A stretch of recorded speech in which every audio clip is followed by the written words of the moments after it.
Today is an event hosted by the Theological Commons, which is a service of MTSO, and we're going to jump right in. I'm going to introduce our speakers, good friends and colleagues, so I'll give the official introduction and then the real introduction. So Matt Rawle is the lead pastor of Asbury UMC in Louisiana, and he has authored numerous studies through Abington, including The Grace of Les Miserables and The Redemption of Scrooge, and also participated in Almost Christmas. Yeah. That's and right. Yeah, met you. that is where we met. And then Rachel Billups is the lead pastor at New Albany United Methodist Church. Where did that come from? In Central Ohio. And she's the author of An Unlikely Advent. So it is not Advent season, and yet here we are surrounded by Advent. But these two colleagues and friends, I've known them across the connection, and what they're building is really exciting. And so thank you. This will be a participatory experience, both in person and online. Very. And I'll hand the floor over to the two of you. So thanks for being here. Well, thank you, Thanks for April, campus. and thank you, MTSO, for hosting us. Friends who are joining in online and those of you in the room, we are absolutely thrilled to be here.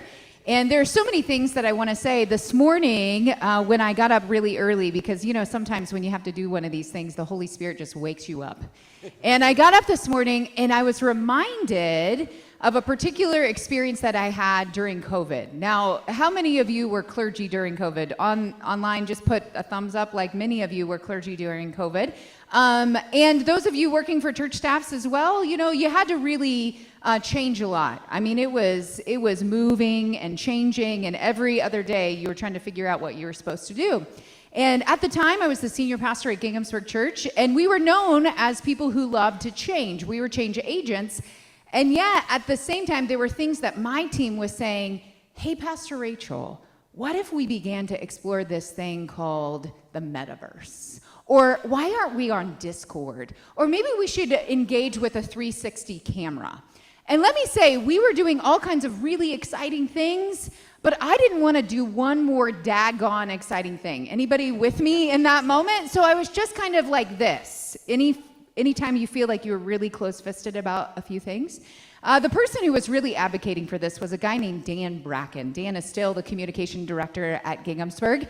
And Dan had all of these great ideas, but I was like, Dan, yeah, we'll think about that some other time.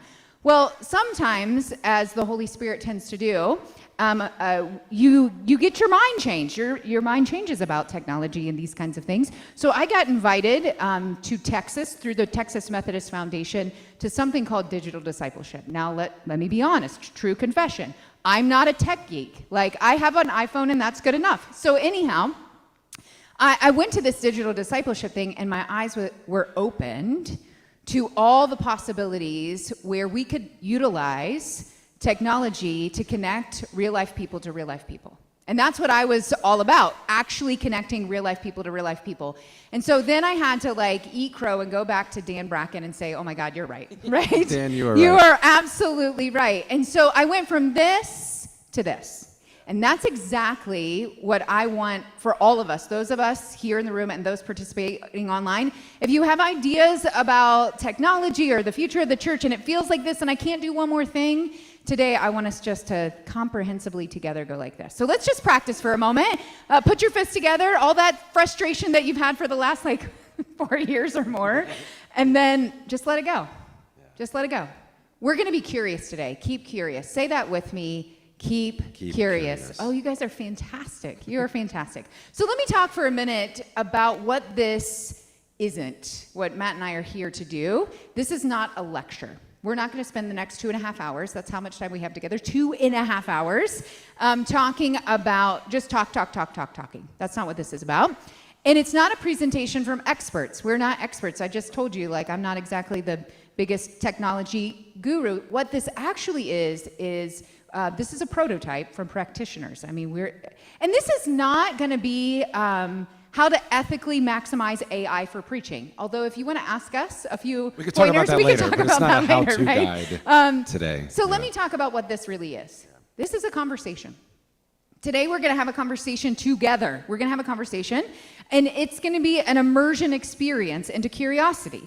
We're literally asking you to do what we ourselves doing right now. Right now. So we're doing it's very right now. meta in that way. Yeah. And so we're asking you to participate. We're going to be asking you to participate. And online community already, I want to encourage you, just begin typing in the chat where you're tuning in from. I want to know who you are and where you're tuning in from, because I'm monitoring the chat as well, just because I want to hear what you have to say. So let me know who you are, where you're tuning in from, those kinds of things. And yeah, we're going to maximize our participation. Now, when we maximize our participation, there are going to be no bad ideas. And so do not yuck someone else's yum, right? Like, do not yuck someone else's yum. Like, we're not going to have any bad ideas. It's going to be full participation. And while you're typing in online where you're from, you can also use the QR code that's on the screen. This is how you're going to participate in what we're doing today. You can go ahead and start doing that. There'll be official instructions later, but in the first few slides, that QR code will remain there to give you time to take a picture of it. It's called a Mentimeter, and in real time, there will be interactivity while we're here. And I say that in real time, there's no filter. So when we're asking questions, I'm just letting you know that be careful what you put on the screen, because it's going to be on the screen. And Rachel will call it out. Yeah. Which we've had experience about that. We were just at Exploration in February, and frankly, there were students who were putting things like Kung Fu Panda 3 or 4 or whatever it is. Yeah, like, what are you curious about? And Kung Fu Panda 3 kept coming up. It's going to go on the screen. Which then skewed the metrics. So the metrics at the end of it said that Kung Fu Panda 3 was a deep theological current that's happening in the Methodist Church right now, apparently. So, and if you want to give careful. us a suggestion, come to us. Do not put it on the screen. Yeah, that's right. I'm just letting you know. Well, this is real time. And I just want to give those folks in the room just a sense of who is tuning in. Like, Melissa's tuning in from Nashville, Chuck from New Jersey, Jackie from Little Rock, Arkansas. We've got Jody from Michigan, Michael from Nebraska, Tori from Cincinnati, Valerie from Wisconsin, Bob, Western Pennsylvania, Linda here in Johnstown, Ohio, Hilliard, Ohio, Katie, Susan in East Lansing, Michigan, Hillary from Pentwater, Michigan, Salisbury, North Carolina, Vera, Michael from West Virginia, Anne Marie is from Manchester, Michigan, Kelly from Cleveland, Ohio, Taylor is from New Delhi, India, and Ji-Sung is from New Jersey, and then John from Lancaster, Pennsylvania. So you get a sense people are tuning in from a little bit everywhere. Yeah, so on your phone, you should be able to follow along as well if you got into the Mentimeter. So why are we doing this? What's our why? Certainly after the pandemic, we've been noticing that there's been a trajectory change, a shift in the way that we do ministry and are about the church. And I think one of my favorite examples of that is a funeral. So back several years ago, the hardest part about doing a funeral was finding a piano player. Well, now we have to hire media teams to facilitate that. I've done more Thursday afternoon funerals than I've ever done before. Why?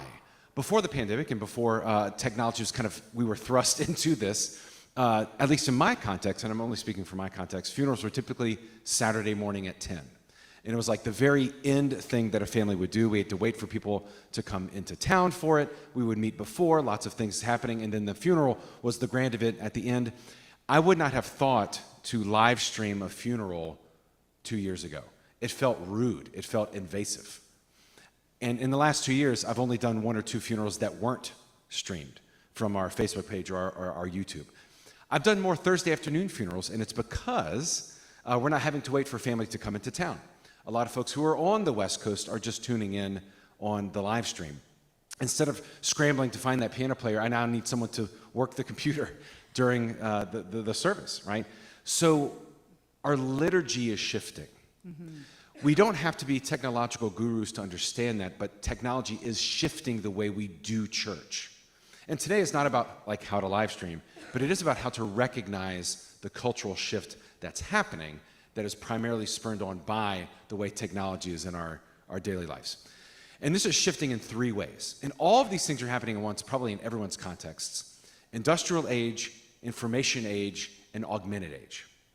Right? So, industrial age, the marker for the industrial age is same place, same time. Everyone has to be in the same place and the same time for it to work, whatever it is. Whether it's a funeral, wedding, church service, Youth lock-in. Everyone has to be there, same place, at the same time. It's also a very brick and mortar experience, right? You're in the room, you're participating. Think of giving, for example, like if you're in a local church, how people give. In the industrial age, an usher has a plate, you put something in the plate, it's very tangible, it's trusted, that goes to a safe, and then it goes to a bank, all in the same place in the same time. Lots of our churches are in this industrial age way of being, right? But that gave way to information age, or is giving way to information age. Another way of thinking. One of the markers for the information age is it's different place, different time. Someone can, if you stream your service, folks can check that out Sunday afternoon, Monday morning, maybe later during the week. You don't have to be in the same place at the same time anymore. And there are certainly challenges to that. Also challenges with brick and mortar industrial age. With the pandemic, now we can't be in the same place at the same time. How do we navigate that? What do we do? Also digital and online, whether you're streaming, what you're doing right now, very information age technology. But think about giving again. So in the industrial age, same place, same time, putting something in the plate that's being passed and going to a place, tangible, trusted. Now folks can text to give, or it's auto draft, or you use a QR code and you give that way. And you can give at any time. You don't have to be present in order to do that. Those are markers of the information age. And I think we have a relatively fine grasp on what that means. But here's the thing, which is why we can't slumber. That's now giving way to augmented age thinking. So what are the markers of the augmented age? Like my children, I have 4 kids from 16 to 8. This is the age that will be normative for them as they continue their journey, right? Like when I was in school, Wi-Fi was a big thing, right? And now there's a whole new way for them to interpret their world. Augmented age thinking, it's different place, but it's the same time. So for example, like in the metaverse, I can't leave you a message. It has to be live, at least currently, at the same time, but we can be in very different places. So we've gone from same place, same time, different place, different time, to now different place, same time, right? So that's part of the trajectory.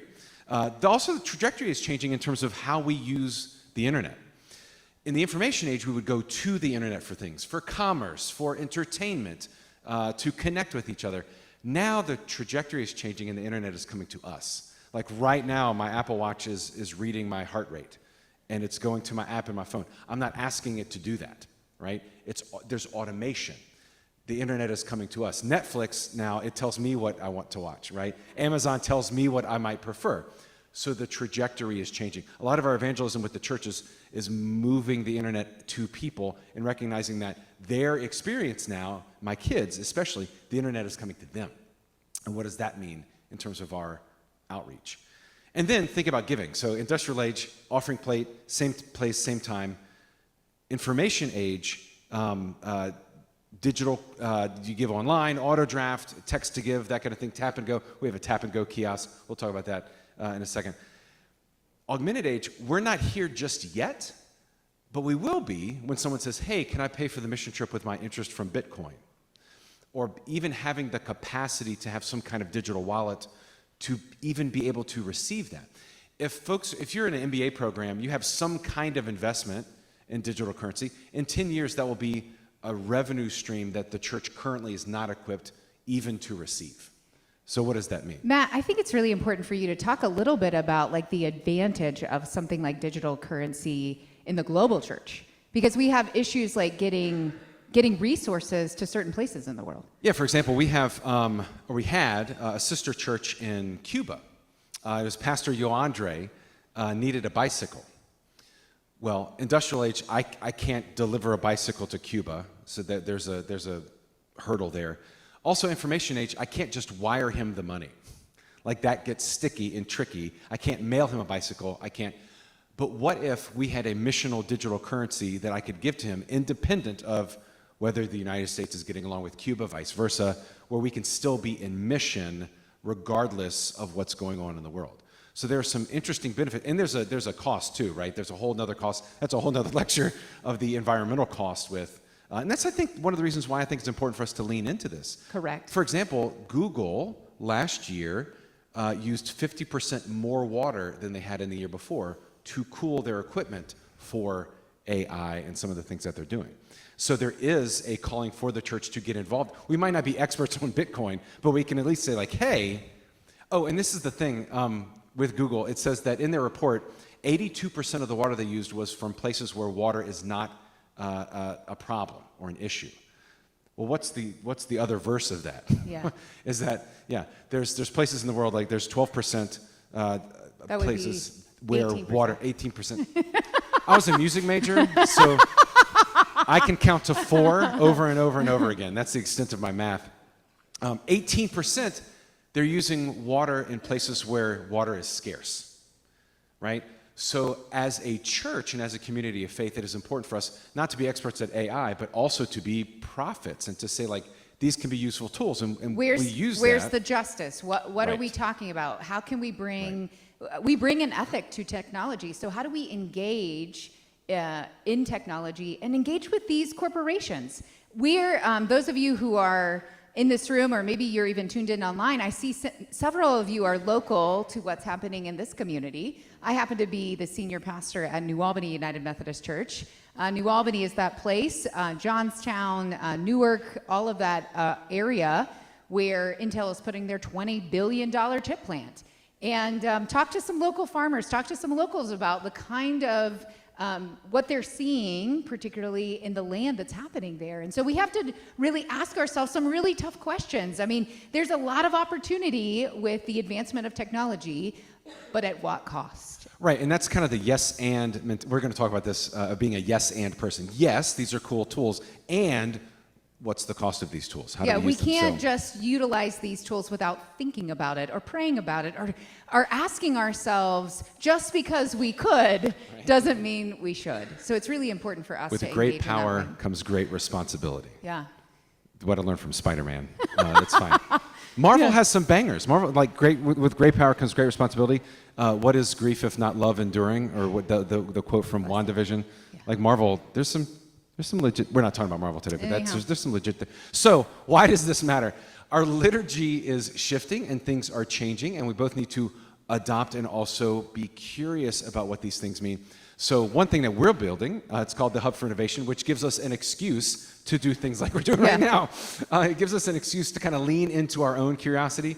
The Hub is where curiosity, entrepreneurship, and leadership together cultivate an environment for innovation. And today, we're kind of walking you through what it means to be a part of the Hub and part of the cohort of the Hub of how do we move from curiosity into innovation, asking these questions, leaning into our own curiosity.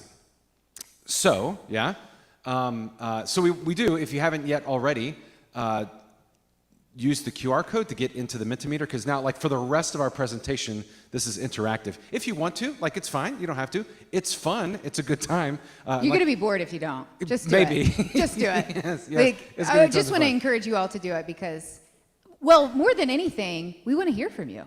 It's not just like, we really legitimately want to hear from you, not just in the room, but those of you participating online. Your voice matters. And when we're talking about this this subject, it's really important to know what you're thinking about, what you're imagining. So. Yeah, this gives us a really great excuse to learn from you. Yeah.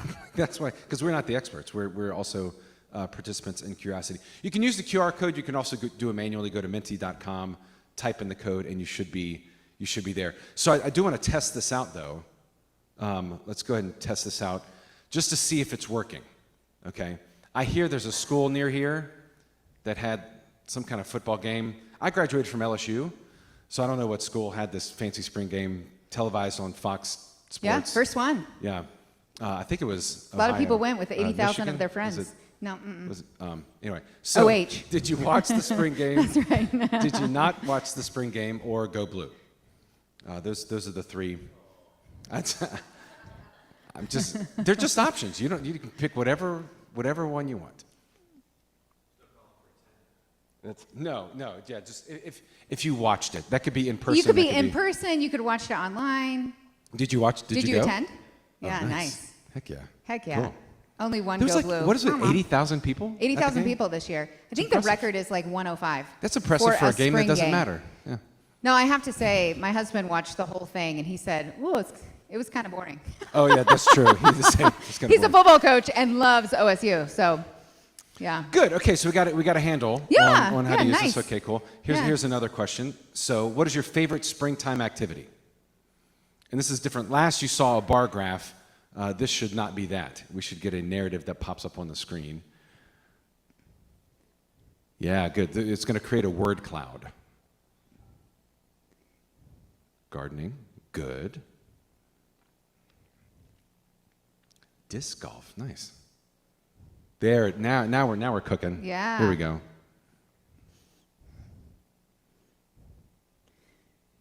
Hiking, gardening, reading, sneezing. Yes. No doubt. Duke basketball. Yeah, there you go. Sunbathing. Here comes the sun. Yeah. Ohio State spring game. Yeah.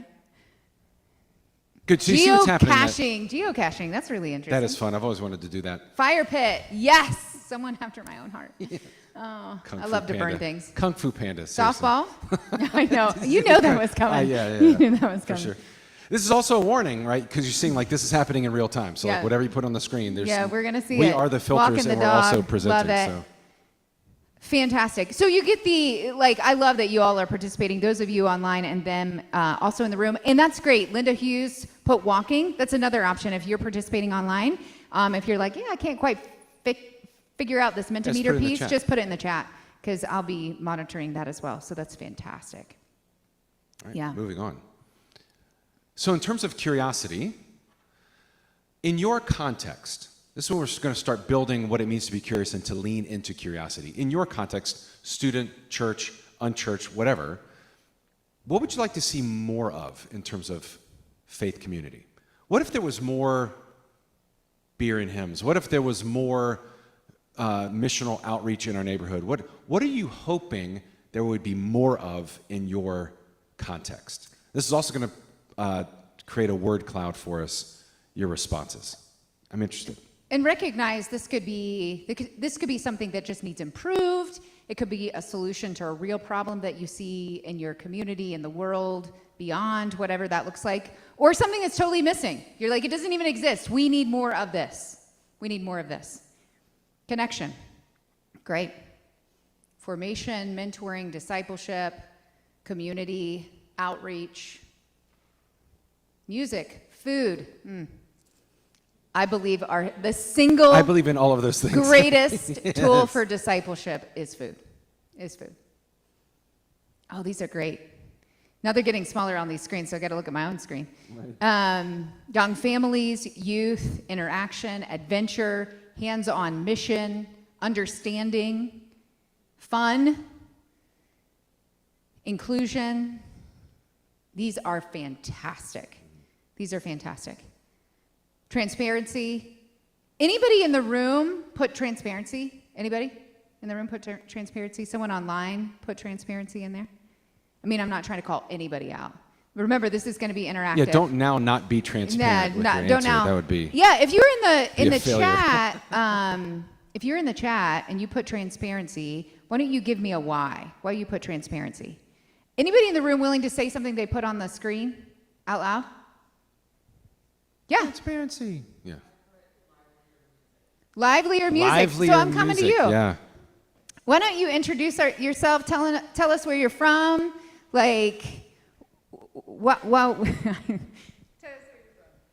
My name is Therese. I'm from North Broadway United Methodist Church. And what I mean by that is the rhythm being quicker. And just at one of our services. Yeah. So you're not asking for them to change the whole world. You're just saying, hey, we need to pick up the pace a little bit here. Yeah. So you need some improvement in the way that you experience worship. All right. Anybody else brave in the room that wants to say, hey, this is something near and dear to my heart that I want to point out? Don't be shy. Yeah, sure. My name's Garrett, and I put parental mentoring. I've got a 5-year-old and a 2-year-old, and they're driving us crazy right now, and a little bit of help would be great. That's fantastic. That is fantastic. Love it. Yeah. And we see that kind of the commonality is discipleship. That seems to be at the center of today and this morning, Yeah. at least in what we want to see more of. Next question.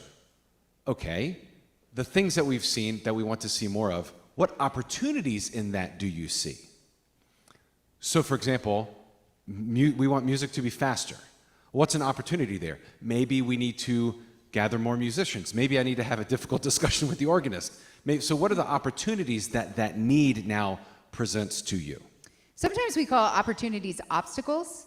And a lot of times in our churches, you might hear someone say, someone needs to do something about that, right? Sounds like the Lord is calling you.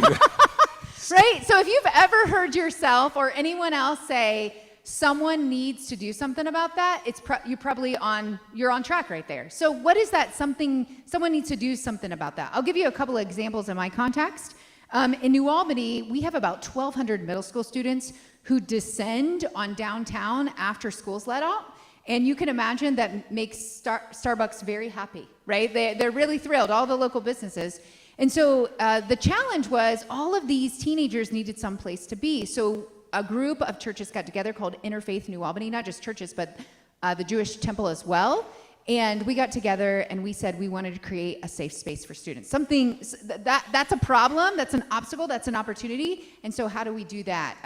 So that's just one of those examples. Yeah, and similarly, one thing, what do we need to see more of, like in my context at Asbury United Methodist Church in Bossier City, which is 3 hours east of Dallas, Texas.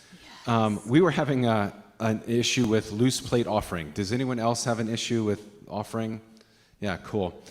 So we're trying to figure that out. Like, since the pandemic, our loose plate offering fell down. So what do we do that? So what is an opportunity there? We did an Apple Pay kiosk, and we also started. We hadn't passed the plate since the pandemic, and since those little tiny opportunities that we leaned into, our loose plate offering increased by 150% weekly. And that's all we did. We gave people more opportunities to do what they were wanting to do, right? And every now and again, I'll remind them that it's there, right? You still have to remind them, like, oh, by the way, we do have a tap and go kiosk in the back, as you leave. But those little tiny, what do we need to see more of? Loose plate offering. What opportunity? Well, let's try to find these avenues for that to happen. I want to go back because Katie did right. She was the person that said more vulnerability. She said, I put talking across the divisions because I felt like one of the greatest challenges facing our society today is what I call I'm right and you're stupid mentality, right? Like there is a huge divide with people, and there's this obsession with being right and other people being wrong. So yeah, Katie, absolutely. Absolutely. That's great. Wow, look at all of these opportunities. I just want to name some of these out loud. Finding friends, new housing, mentoring, reaching new people, changing our world, becoming more invitational. How do you not see baptismal water slide as the first thing? Go ahead. You're such a 3. Like the 7 sees that and says, oh my God, that sounds amazing. Water slide. Okay, Yeah. Okay. Yes, that's why. We are different, and different is good. Anyhow, small groups, finding friends, all these kinds of things. A lot centered around connection and community and mentoring and relationships and fellowship. I mean, if you're not looking at this list and like relationship is not just leaping off the page for you, it's just absolutely astonishing to me. We are hungry. We are deeply, deeply hungry for relationship. Yeah. These are great. Well, let's just go back once. I want to hear from the room. Like, not yet. We got all the time in the world. 2.5 hours. Who doesn't have 2.5 hours? Anybody want to say, hey, this is why I picked? And those of you on the chat, I want to encourage you to do that too, so I can read yours out loud. This is why I say, and I don't want to hear about the water slide, but this is why. No, I'm just kidding. Remember, I said all ideas are good ideas. Not yucking it. I'm not going to yuck it. Anyhow, so tell me, anybody willing to say, hey, this is the opportunity I see. Perfect. My name's Clara.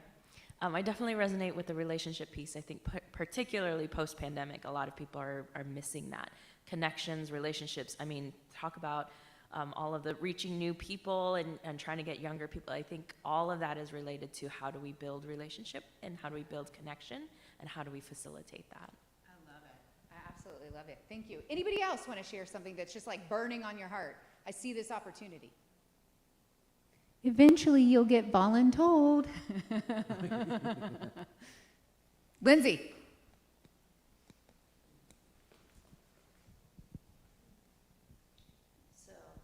I said community outreach resources for people in the community, in your local community. We've been working on that at New Albany, and we're seeing some real positive things coming from that. Absolutely. Get out there. Get out there. That's awesome. That's absolutely awesome. Okay. So and then I'll talk while you chat. Okay, great. So we've seen, like, what do you want to see more of, right? What's missing? What do you want to see a change? Where is there divine discontent in you? Okay, what opportunity does that now present to you?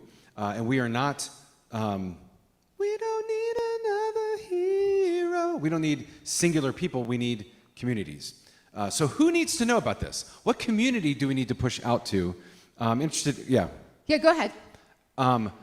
So we have this idea, we need to see more of this. This presents an opportunity. So for whom is this opportunity? Or to whom does this opportunity need to be directed toward? Who's your audience? Who's your audience? Yep. Right? And this is a rank I'm interested. So number one is church folk. Is this for people in the pews, the people that we know?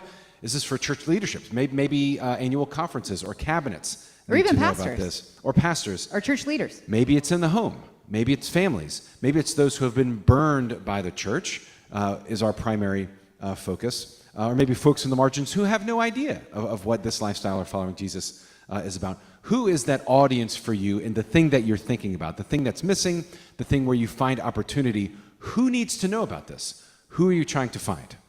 So I want to just tune in a couple of people from the chat. Chuck says, we can build relationships in smaller towns with being present in small town activities where we know our neighbors more than relationships with the church in that small town are now established. So great. So often in the church, I love what Chuck is saying. So often in the church, we think we have to like create the event. People have to come to us. What if we had the mentality that, oh my goodness, you know, this local community is doing this. Instead of having our own Easter egg hunt, why don't we just partner with the community in theirs, that kind of thing. And as you say that, right, that's the trajectory change between information and augmented, right? People aren't coming to the church for a thing. Like the internet, right? We go to the internet for things. Now the internet is coming to us. Now the church is going to these places, right? That trajectory is in more than one place. Linda says, I feel a connection to reach out to people who are lonely, to connect them to groups in the church. Yep. And Linda is really great about that. Linda happens to go to New Albany. Hey, Kelly says, I hear us reporting that we are longing for real human connection in a world where we are digitally over-connected. It's not a knock on the digital connection. That's vital and can provide real human connection too. I simply mean we need connections that feel tangible in all forms. Amen, Kelly. Because I think sometimes we get into this us versus them mentality. It's either this or that. It is not. It is so both and. I think about Matt and I actually were at Duke Divinity School at the same time. We didn't ever really know each other 20 years ago. And we started to become friends 5 or 6 years ago. And our friendship for the first 2.5 years was digital only. Completely online. Completely online only. Not emails, webinars. all those kinds of things. And so we are an example that you can actually build a real relationship by digital means. I'll give you another example. I pray every morning on Facebook Live, except for Saturdays because I sleep in on Saturdays. But anyhow, every morning on Facebook Live, and my little kiddos help out, and whether I'm cranky or they're cranky, I mean, it's just a really authentic prayer time. The dogs get in, it's all that kind of chaos. But what's interesting is I have been able to create this like prayer community that's way beyond the realm of just the local church that I find myself in. And I have met so many incredible people through this prayer community. And it's not just I'm tuning in to listen to Pastor Rachel. They've developed relationships with one another. And it's just amazing. Like they're constantly praying for each other. So you're exactly right, Kelly. The digital world is a real place for us to make real connections with one another. But it's not just that. We are still longing for tangible, physical connection with one another. So, and I'm loving this. Who needs to know about this? in first place is folks on the margins, so folks who are not familiar with church at all. Yeah. And second place is those who know too much about church, maybe, who are in I call it the ivory tower, up in the tower, up at the top of the mountain. That's super interesting that both of those tent poles seem to be. I'm actually surprised, like, that the fifth category is the deconstructing, because I just think that's a real big category in our culture today, like the deconstructing. And if we're going to keep curious, let's say that together, keep curious. Like, that conversation should be a part of our regular thought process, part of our regular conversation, saying, wow, how are some of the ways that people have experienced church big C that have been harmful or just plain a turnoff? How do we keep reminding ourselves that the church hasn't always behaved well in our culture? So I think that's super important. So we're going to take just a moment before we get diving deeper into these into this whole kind of process, and I want to talk about how do we actually get at the passion of the context that we find ourselves in. You know, we ourselves, some of you are clergy, some of you are laity who are in this room, and a lot of times we think, gosh, especially as clergy leaders, we should tell ourselves the truth about ourselves. Sometimes we think we have the monopoly on the ideas, and if we're real honest, sometimes we think we have the monopoly on the Holy Spirit. But it's really important for us to help our people discover all of their own passion. So passion presents itself in many forms. And what would it look like as leaders, as folks in churches, if we took time to figure out what the curiosities and passions were that were bubbling up in our own contexts? So how do we do this? Well, one simple way we do this is ask. I know that sounds crazy, but it takes a lot of courage to actually ask what people are curious about. And so sometimes that takes a form of a survey. How do you ask? Sometimes it means talking to your church boards. This is an example. You were talking about the challenges of offering. As of late, New Albany has had a few challenges with our offering. And I was just throwing out lots of ideas about alternative ways outside of the offering plate that we could begin generating revenue. Now, all the ideas that I threw out, my finance committee were like, cool. But then they started thinking about their own ideas. And I had a particular leader, Everett Gallagher, who's in my congregation, who's very well connected. He just retired as a VP at Abercrombie & Fitch. So he's been in New Albany since like 1992, 93, and he's very well connected in the community. And he knew that Healthy New Albany and its food pantry, they were no longer able to use the space that they're in. The school system that's ever growing needs that space because they're in one of the school buildings, and so they need a home. And we happen to have a brand new sanctuary that under our sanctuary is a space that has 9,000 square feet of unfinished space. And oh, by the way, it's on one level, and there are like multiple doors, and it's absolutely gorgeous space, and there are windows everywhere, and it has its own private entrance and private parking lot. It couldn't be more tailor-made for a food pantry. And so we are now in conversations with the New Albany Food Pantry to figure out whether or not they'd like to take over that space for the next 10, 15 years. So that idea did not come from me. That idea came from a finance committee meeting. I want you to just like think unintended about that. Consequence of the resurrection. A finance committee meeting. So meetings. I just think that sometimes we are not creating spaces of possibility and curiosity because we think to ourselves, oh my gosh, a meeting's never going to generate that, or that's never going to happen with this group of people. But I'm saying to you, some of my most creative, forward-thinking people are coming out of the finance committee. So just do not put limits on that. Okay, so maybe you talk to your church boards, talk to focus groups, and I want to encourage you, take your time. We have time to figure out this piece. It is not a today thing. Of course, we don't have all the time in the world today, but I mean, like for you. Hypothetically. There's a scripture that says, ask, seek, knock, and really that's from Matthew chapter 7, verse 7. It really is in the Greek, it's ask and keep asking. Seek and keep seeking. Knock and keep knocking. And I know sometimes we want to just like get her done, like do it one time and we're good. That is not the world we live in anymore. We got to keep asking and keep asking, seek and keep seeking, knock and keep knocking. But not just in the church, in the community as well. Long gone are the days that we can assume that we know what people want. Long gone are the days that we can assume that we know what people want. So we got to be in this posture of curiosity. Talk to people. I'm like real life human beings. In coffee shops and in school board meetings and any place that you find yourself, be curious. Even if like, sometimes, and maybe, okay, I just need to confess, I have this like sign on my forehead that says, tell me your life story. Like, I just do. Oh my gosh, like if you've hung out with Rachel for 5 minutes, she can be at the gas station and someone will then tell them their life story. Tell her their life story. She makes friends everywhere. Everywhere I go. It is kind of Airports, astounding, like grocery stores. Yeah, the whole nine. So no one talks to me. They avoid me like crazy. They clutch their pearls as I walk by. It's a very different dynamic that we have here. So I recognize that maybe I have a little different bent toward the world, but seriously, like.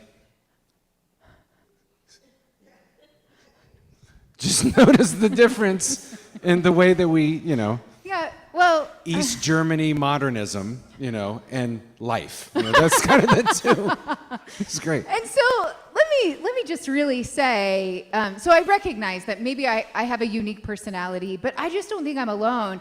Even folks who are like, they have real church hurt, or even like, I'm not the kind of person that when someone's like, well, blankety blank the church, I don't like clam up. I'm like, ooh, tell me more. Why are you angry? What's going on there? And not because, so I can defend the church.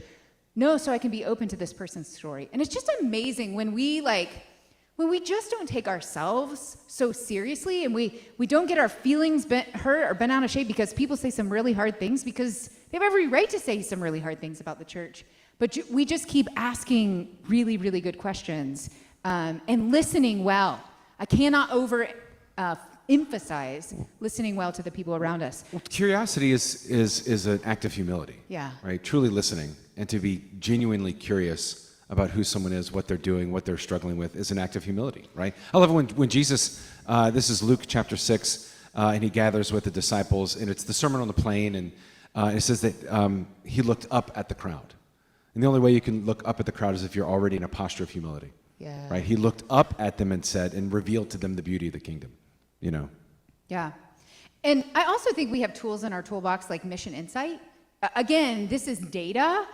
Don't just rely on the data. It's important to look at the data. I think the data is really important. But I think it's also like, do not just rely on the data. Talk to real people and ask them about their real life experience. And this is great. I have a story about that. Mission Insight. So at Asbury, we were kind of in a funk. We were trying to figure out like how to build relationships. And I'm the tech guy. You're not techie. I'm the tech guy. I try to figure out how to do like, can we geofence the campus so that we have real-time attendance figures, this kind of thing. So we did Mission Insight, and the number one missional concern of the area was older adult activity, like in-person older adult activity. And after throwing up in my mouth a little bit, I said, we have to figure out. So I'm like, oh, this isn't a chat room. This isn't like, what do we do? So like we leaned in and we started. It's so simple. It's called the Good Times Club. And the day we announced it, we had 75 people register. Yeah. Yeah. And this is like me, like totally missing that whole thing without leaning into curiosity of what that means. Their first trip, by the way, they're taking a bus trip to a winery. And now I'm second guessing what I'm doing with my life because that sounds amazing, right? So it started with me saying like, well, this isn't tech at all. This is so analog. Or as my daughter says, Dad, you track so Gen Z, or Gen X. You track so Gen X. Follow my TikTok. There's the whole story about that.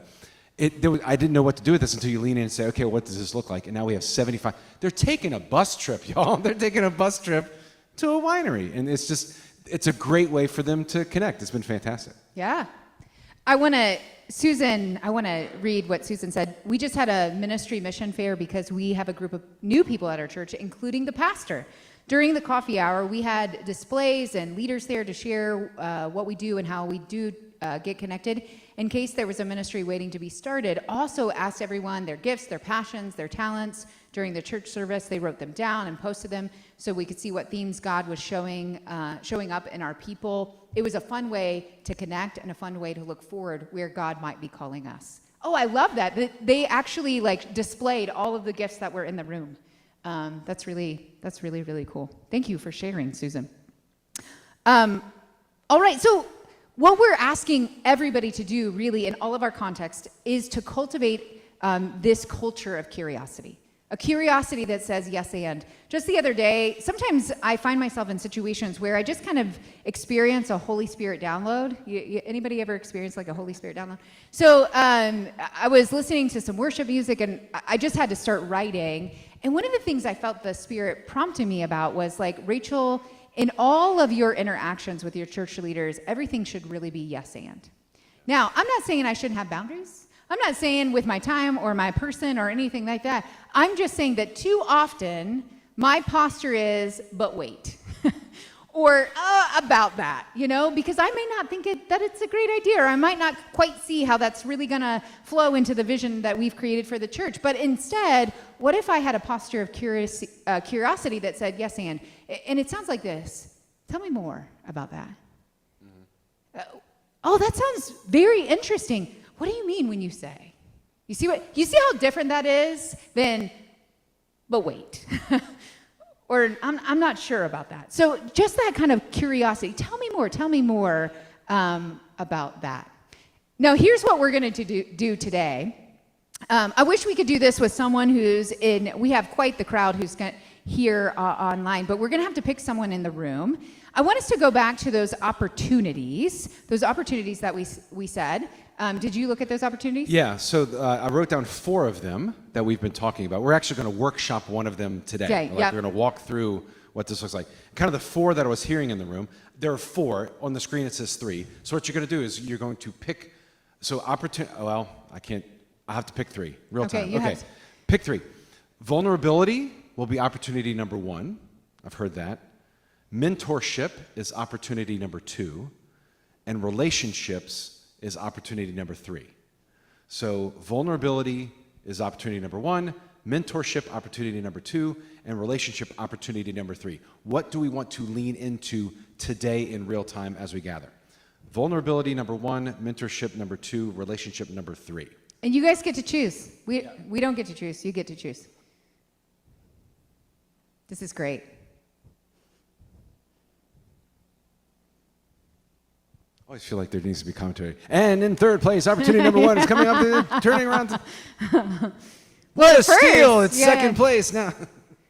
They do that at my kids. They have a celebration every 9 weeks for getting your reading goals and making. And they do a word count of how many words the kids have read, and it comes on the screen. It's they go and they're cheering it on, and it's so fantastic. I wish they would have less of them.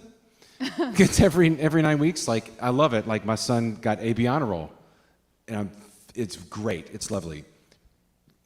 But it was 45 minutes. I got a sheet of paper. We can, maybe not have. I love celebrating. One a year. Yeah, maybe one at the end of the year to celebrate everything. That would be amazing. Yeah. Well, it looks like opportunity number 3, which is relationships. Is our clear winner. So relationships. So, Clara, this is something that you said right out loud. Would you be willing to be our guinea pig for the rest of the time? Yay, Clara! Everybody, let's celebrate Clara. Yes. Yay, Clara! She's going to be our guinea pig. But I'm about to eat snacks and go take a walk. No, you can eat snacks. So this is exactly what we're going to do. Now, I want to encourage you. We're going to work through this process. I want to encourage you, whether you're here in this room or online, if you're taking notes, really think about what your passion is. What is that curiosity in your context? We're going to work this system together, but we're going to use you as our guinea pig so that people get an understanding of how do I move from curiosity to innovation? How do I start with a good idea or a passion and move us through this kind of process? And we're going to do this particular thing in real time. Yeah, so how do we move? So we're curious. We're curious about relationships. We've talked about what is missing, what opportunities are there, what community, but now we need to add value to that curiosity. So we need to explore it. We need to look at it in a different way. So relationships, So, as I said, we're not lone wolves in this. I want to hear from you. We're now leaning into relationship in our context. Who do we need to invite to be on that team with us? Now, let me talk about a couple of things before we get there. Okay, sure. Is that okay? Yeah. So there is this concept. I think I should just tell my own story. True confession. I became a megachurch pastor, right? A senior pastor at Ginghamsburg Church. And in the megachurch context, there is this understanding that the senior pastor is supposed to be the solo hero leader. That's language that I've learned from George Acevedo, but solo hero leader. Anybody ever been steeped in this notion that if you're the pastor, you should be the solo hero leader? Anybody in the room? Those of you participating online as well? And so just this notion that, oh my goodness, we're supposed to be the ones who are trying to make it all happen. We have to have all the ideas. We're the chief dreamer, all those kinds of things. And truly, in the culture and context that we find ourselves in, that ain't working anymore. I'm not convinced that it ever worked, but it certainly is not working, and it's not the biblical model that we see with Jesus. Let's just say that right out loud. And so we have to go to a much more team approach toward the future. Collaboration is key. Collaboration is key. And that collaboration begins with all of us. We have to be collaborative. And it's not always easy. I'll give you a real-life example.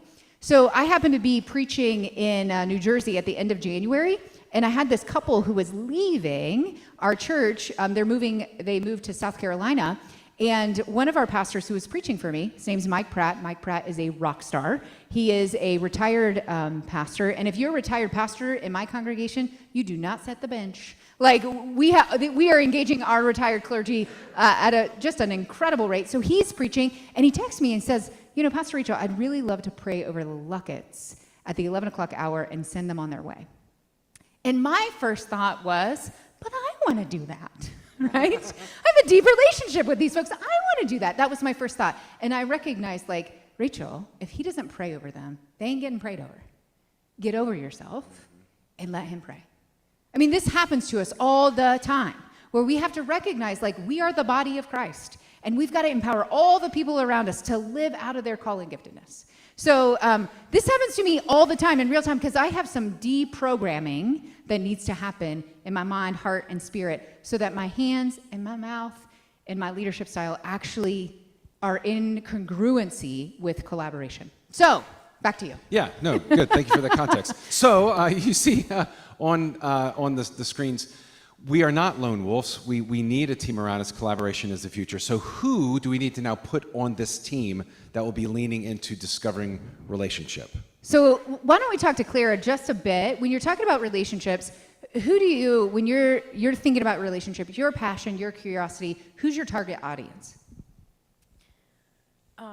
So just kind of the first people that pop into mind are the people that come but are not plugged in. So they've made that initial step to say, well, I'm looking for a church family. They've coming, but they haven't found that space or their niche or their community within that. And so how do we build that relationship? How do we build that connection so that then we can get them plugged in and really feeling like they belong? They feel like they belong. So not just merely attending or participating online, but connected in real life community with other people. So who do you think needs to be on Clara's team? You can write this down in your responses on the Menti poll. I also want you to think about your own passions. This is where you write yourself some notes who in my congregation, when it comes to this passion that I've named, really needs. Now, you've got a few people out, you can name them by name, or you can say, I need this kind of person who's part of my team.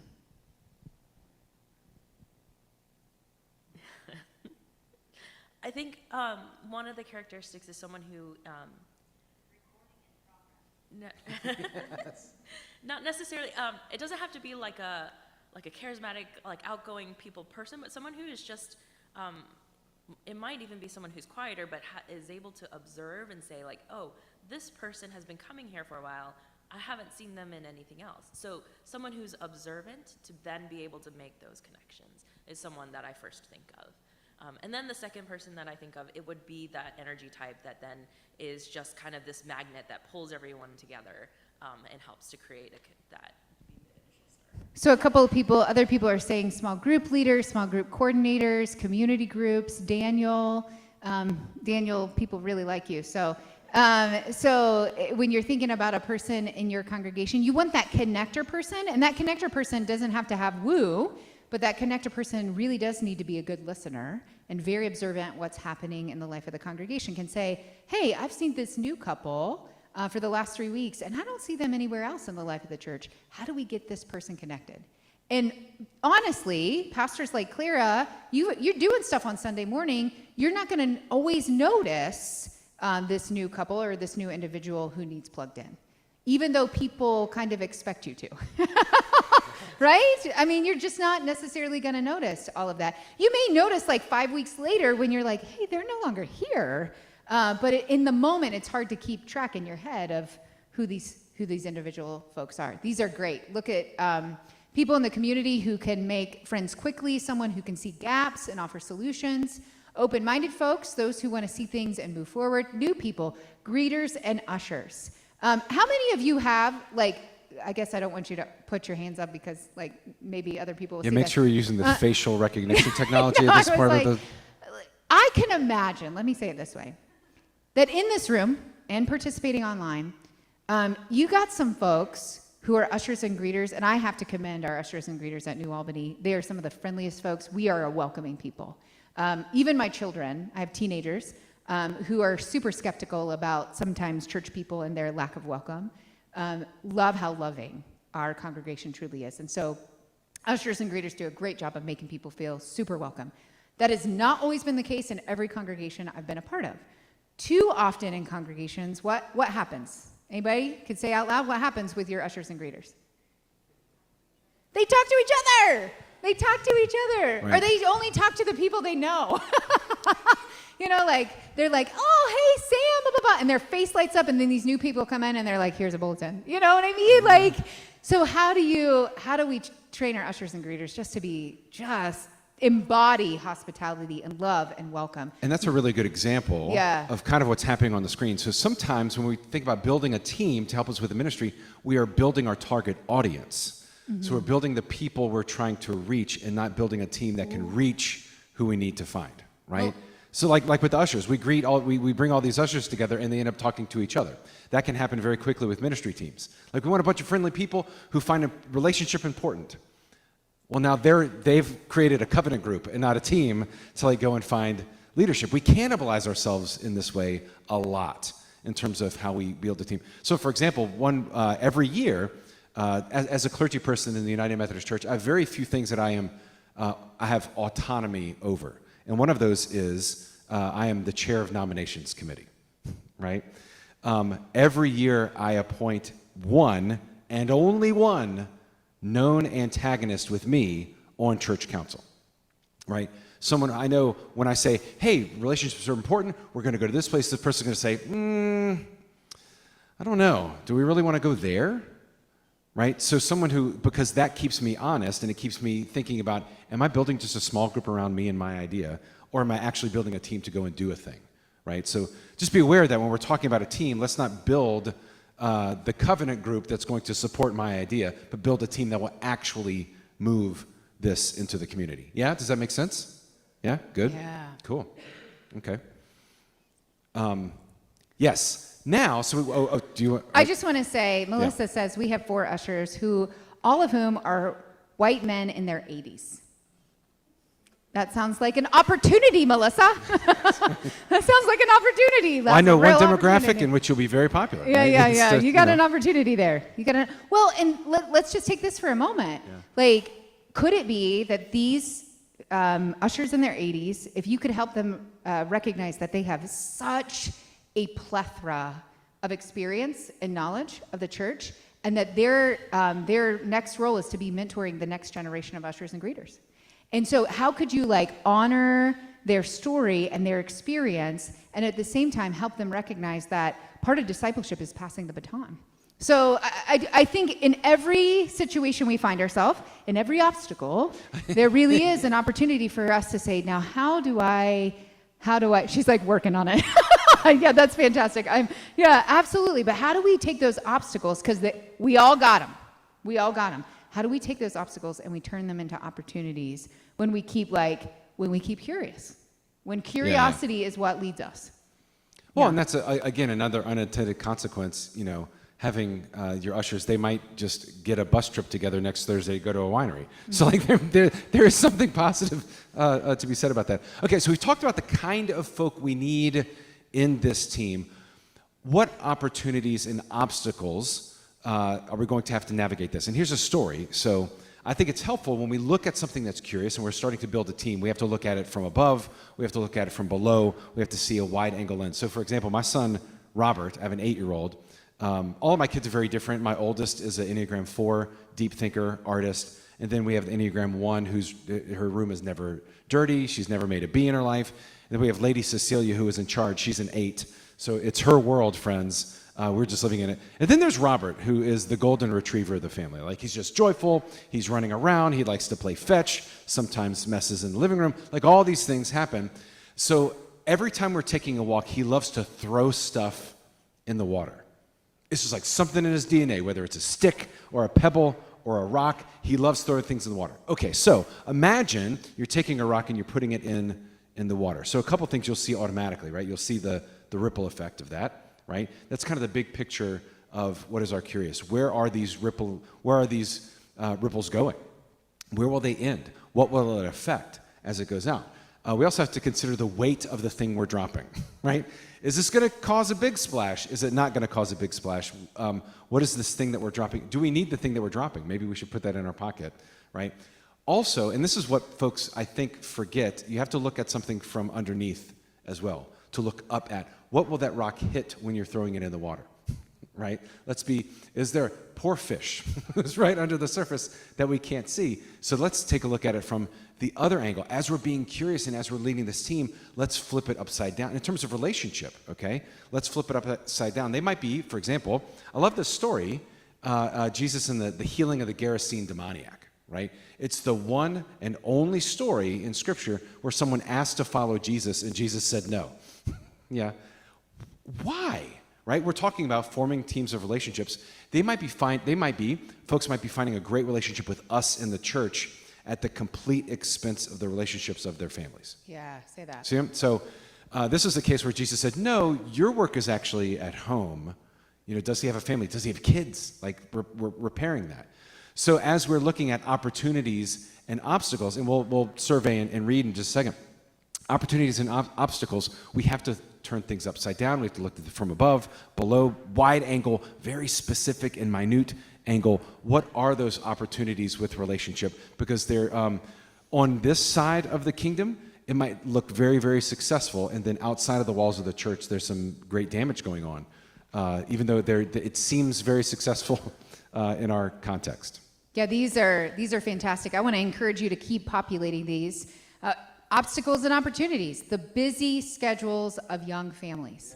And I would just say the busy schedules of everyone. I don't know, I've got quite a few retirees in my congregation, and sometimes they say, I am busier in retirement than I was when I was working and an empty nester. So I think there is a form of busy that we are experiencing nearly at every age stage. Church isn't important enough, but we're not creating deeper relationships that develop discipleship. People feeling like church relationships are manipulative or instrumental. It's enough places, groups for people to connect. Is there enough places or groups for people to connect? An in-group mentality is an obstacle. Folks' willingness to go and move ahead, opportunity, new gifts, talents to explore. Lack of groups to have folks connect into, unsure of where leadership can come from to create those groups and opportunities. Church is irrelevant. Church is too progressive liberal, poor internet and rural communities, all these kinds of things that become obstacles. Other obstacles in the room that you want to name out loud. Claire, when you're thinking about your own context and the groups that you're trying to form, what are some of those obstacles that you experience like right here, right now? So one of the things that I'm struck is like my generation-ish and younger, I'm not sure that they have the skills to be in relationship anymore. It's very much That's fascinating. Yeah. The general culture is like, well, how will this benefit me? What can I do for my growth and my, all of that sort of thing. And so then other people become an instrument, like what was mentioned, and other people become instruments to my own end, and they don't know mutuality and this give and take. And I think that's a skill that needs to be practiced.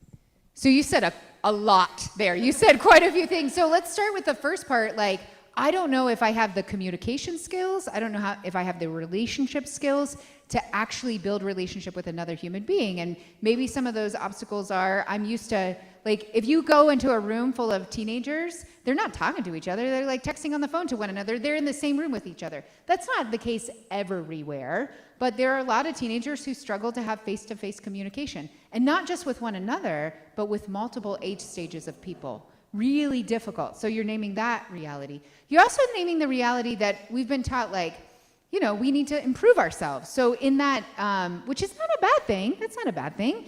And yet, in our hunger for self-improvement, every human being can become like something to be used rather than this mutual giving and receiving when it comes to be in mutual relationship with each other.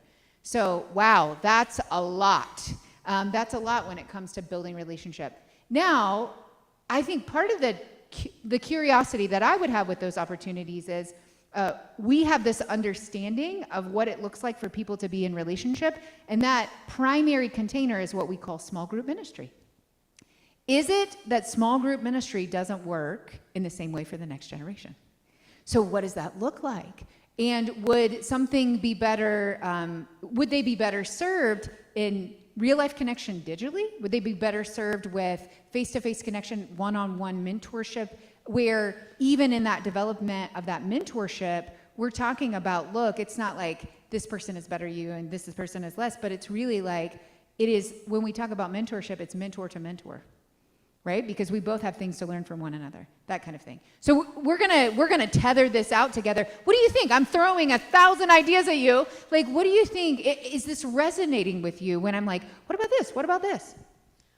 I definitely think small group ministry is going to look different, because even in my current context, I talk about small group ministry with one particular generation, and they are constantly looking for the one person that will have all the resources and will then teach them, what they want to know. And then I talk to a different generation, and they're like, yeah, we just want to hang out together. And there's less of this, like, I'm looking for that one person to do that for me.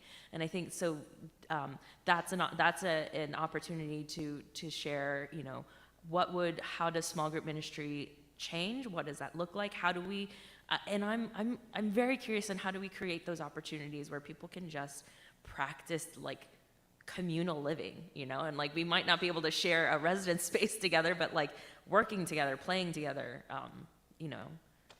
completing a task together. So. Yeah. Anybody in the room that as Clara is talking, there's like these ideas popping in your head. What about this? What are you curious about? Or do you have a clarifying question for Clara? Anybody? Or those online, if you want to take a look at the chat. Yeah. Can I come to you for, yeah, because they can't hear you if you're not, yep. So a small group that we have in our church has been formed around prayer, and it's right now 3 folks, and it's so unexpected because they are all senior members of our congregation, and their small group operates solely through text.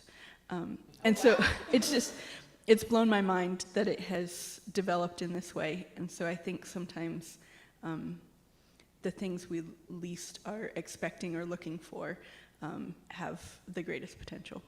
Tell us your name again. Liz. So Liz, this is absolutely fascinating because, oh my goodness, text and a senior population, and it sounds kind of organic. It is.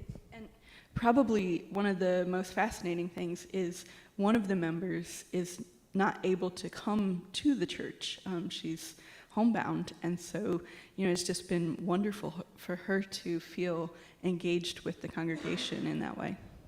Liz, you just reminded me that so often we don't also talk about the inequity that we have in technology.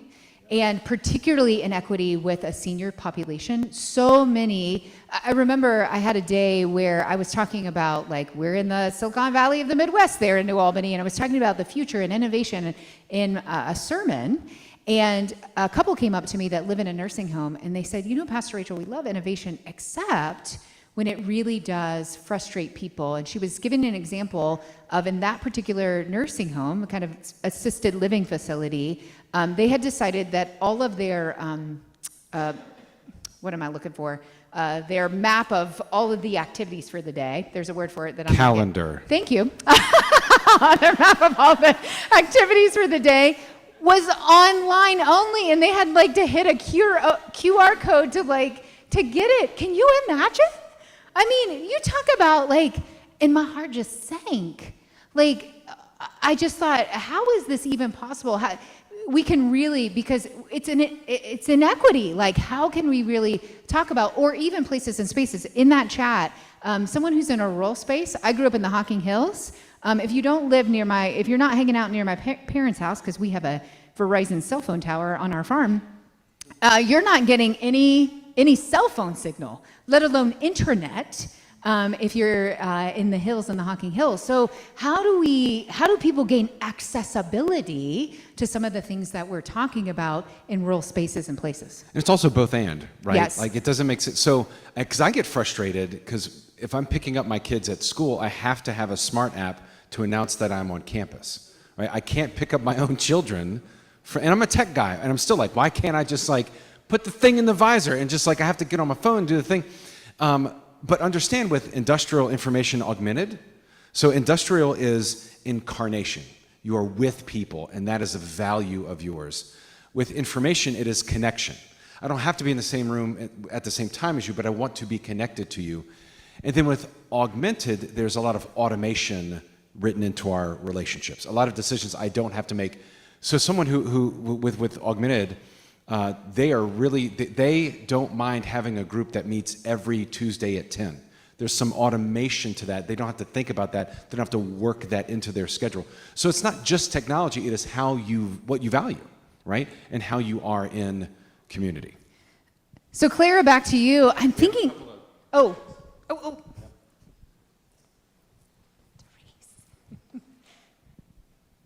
And I would say then for the church staff, that's a huge challenge, the both and. Yes. Because you only have so many hours in the day.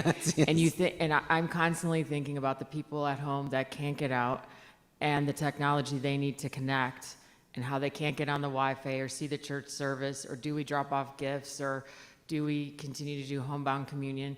But then the and is the technology for the younger. And so as a church staff, many more hours, planning on the both and, where 10 years ago it was just the and Yep. on the paper. Yep. And it just takes a lot more planning and pre-planning, because in the digital world things can change on an instant, but when you're a church staff, that's not always able to be the possibility, right? Because again, hours. So then you have to decide how to connect or build the relationships in what population, and then you feel like you're choosing one sometimes over the other. Right, 100%. Yeah. And like they're, in terms of resources and time, and we're going to talk about that too, of like what resources do we need? How do we bring this? Yes, this is one of the reasons why we are so exhausted. Yeah, say that. Because industrial age, information age, and augmented age are all intersecting. They're all happening at the same time. We're going to talk about it a little bit later, but there are 3 marathons of COVID that all intersected and happened at the same time, and it leads to our exhaustion. I can't just, like in our context, we have you can't just print a bulletin. It has to be online, vice versa. It has to be posted and texted. We do all of those. Now we've navigated that. We have an online bulletin. We have a text one that goes to your phone. You don't have to open it up. You don't have to QR code it. It goes to you. That's augmented, right? We also have, wait for it, printed bulletins. There was one Sunday school class that led a damn revolt at the church because it said, like at the nurse, like, we don't want to have, just give us the sheet of paper to tell us when to turn to "Oh, for 1,000 tongues to sing," right? Just give us a thing, and that's the whole nother story. But yes, it's all happening at the same time, and we have to make choices in the way that we navigate those relationships. And I think it's really important that we acknowledge church leaders, church staff, even, servant volunteers in the church, that exhaustion and that burnout. I saw burnout here. We have to acknowledge that, and not just acknowledge it, but then get curious about it. What do we do? What do we do? And be honest with ourselves. We human beings have limits. We are not limitless. We have limits. We have to say, yes, and of course, and stay curious. But at the end of the day, we have to make decisions about what we're doing and not doing. That's why I don't pass a microphone at a funeral. The Holy Spirit doesn't tire, but we do. Right? So, yeah, there you go. There you go. Yeah, Chuck. We have a Bible study that I participated in on Saturday morning at 8 o'clock. This Bible study has been going on since the 80s.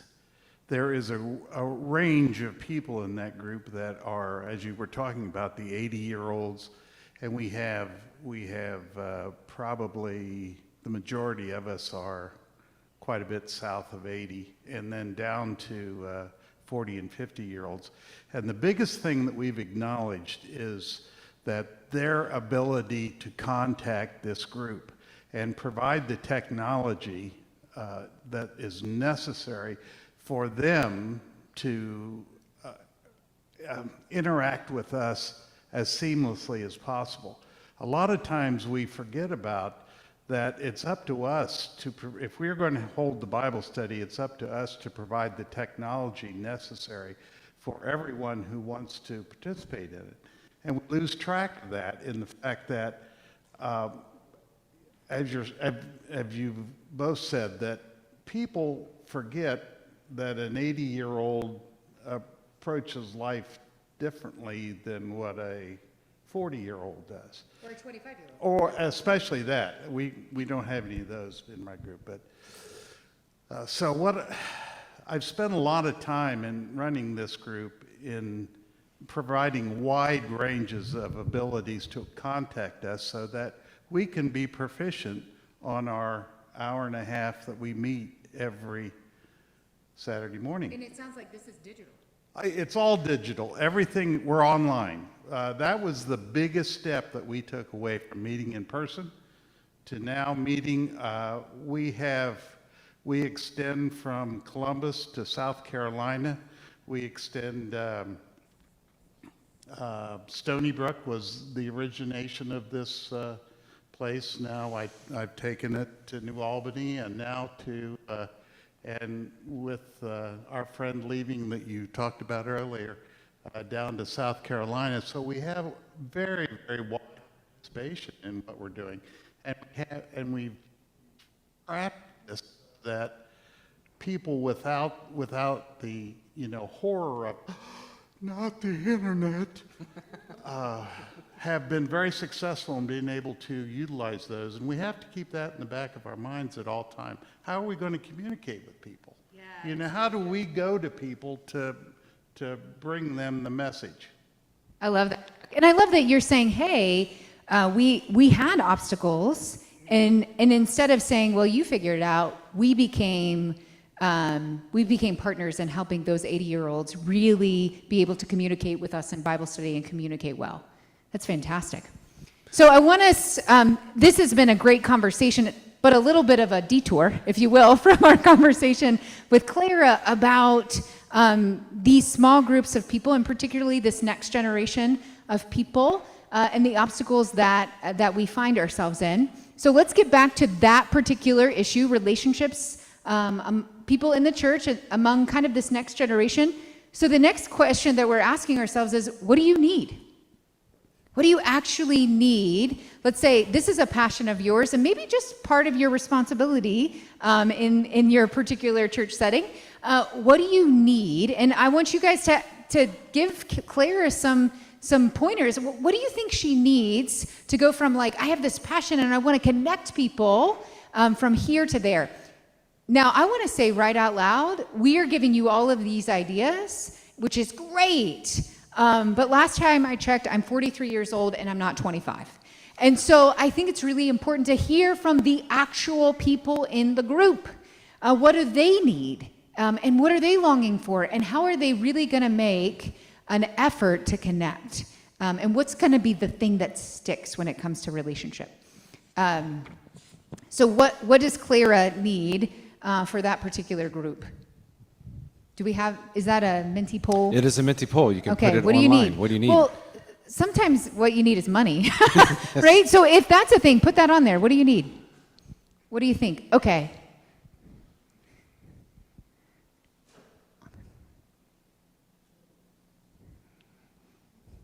Meaningful opportunities. More staff. Yeah. Yeah. Permission. Oh, there it is. Yeah. Oh, that's so good. Yeah. Encouragement, support. Yeah. Buy-in. Yes. Yeah, Buy-in. I need a nap. Hey, Same, that's honest. same. Yeah, that's honest. Permission, acceptance, money, willing helpers, openness, attention, grace to fail. We're going to come back to that. And we're going to do it quickly because we have an hour. We only have an hour left? Tag it. I do Well, love we this get question. so exciting. I know. Yeah, yeah, This yeah. is great. No, and this is April's question, right? What do you need? It's the first question. What do you need? How can we help? Yeah. How can we equip, right? What do we need to move this? We need buy-in. We need volunteers, all of those kinds of things. Yeah, these are great. Flexible connection process. We always, in the context that I find myself in, we need easy on-ramps for people to get connected. Yeah. We need easy on-ramps for people to go from either online participation or in the room participation into connection, community, service, you name it. We need easy on-ramps. It's so fascinating to me. I'm always fascinated about this reality that we are in a both-and world, that this happened to me just last football season. I was hanging out and going into a football game. My daughter is a senior in high school, and she plays in the marching band. And so we're going into a football game. I tried to make every single Friday night that I could possibly make, and I only missed one because of my mom's sickness. So I was really excited that I got to nearly every single one of her band nights. And I was walking in, and the lady who was taking the tickets was like, "Hey, Pastor Rachel, how's it going? Blah, blah, blah." Like, we were besties. Like, we were absolute best friends. And I was like, "Dang it, I don't know who you are." I'm like, and I know people, and I don't forget faces almost ever, right? Like, it's rare that I forget people. And so I was having a little panic attack, and she's like, "Oh, I've never been to your church. I watch you online at church every single Sunday." And I'm like, holy cow. And faithful every single week. And that is our reality, that people really genuinely connect through the online community. And so I just think it's absolutely fascinating to experience that. I would with this list, because the word support comes in. I would encourage you to say what kind of support. What are we talking about? What kind, is it financial support? Is it encouragement? Sometimes we just need a good cheerleader. Yeah. That isn't an expert in tech. They're not an expert in building community, but they're an expert in encouragement and cheerleading you on. So this next section, here's what I want to do, because we have 1 hour, and we're going to get through all the rest of the stuff in 1 hour. We're going to talk about relationship. Let's just stand up and stretch. Those of you online, I want to encourage you to do the same thing. I know some of you are vacuuming and listening in your ears. I got it. But stand up and stretch, stand up and stretch, just get it, because, 2.5 hours is a moment. I've been walking around. You've been standing. If you need to grab something real quick to drink, I want to encourage you to do so. But then we're just taking 90 seconds. 90 seconds to move around a little bit. Get a move on. Yeah, go get some coffee, Matt. We're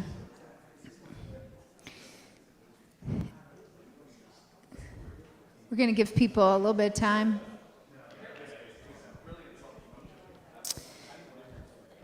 Yeah, keep going. So I'm gonna talk us through a little bit of information while Matt is getting a little bit of coffee, getting us back in the room together. We're gonna be asking ourselves the question, really, leadership is all about risk management, right?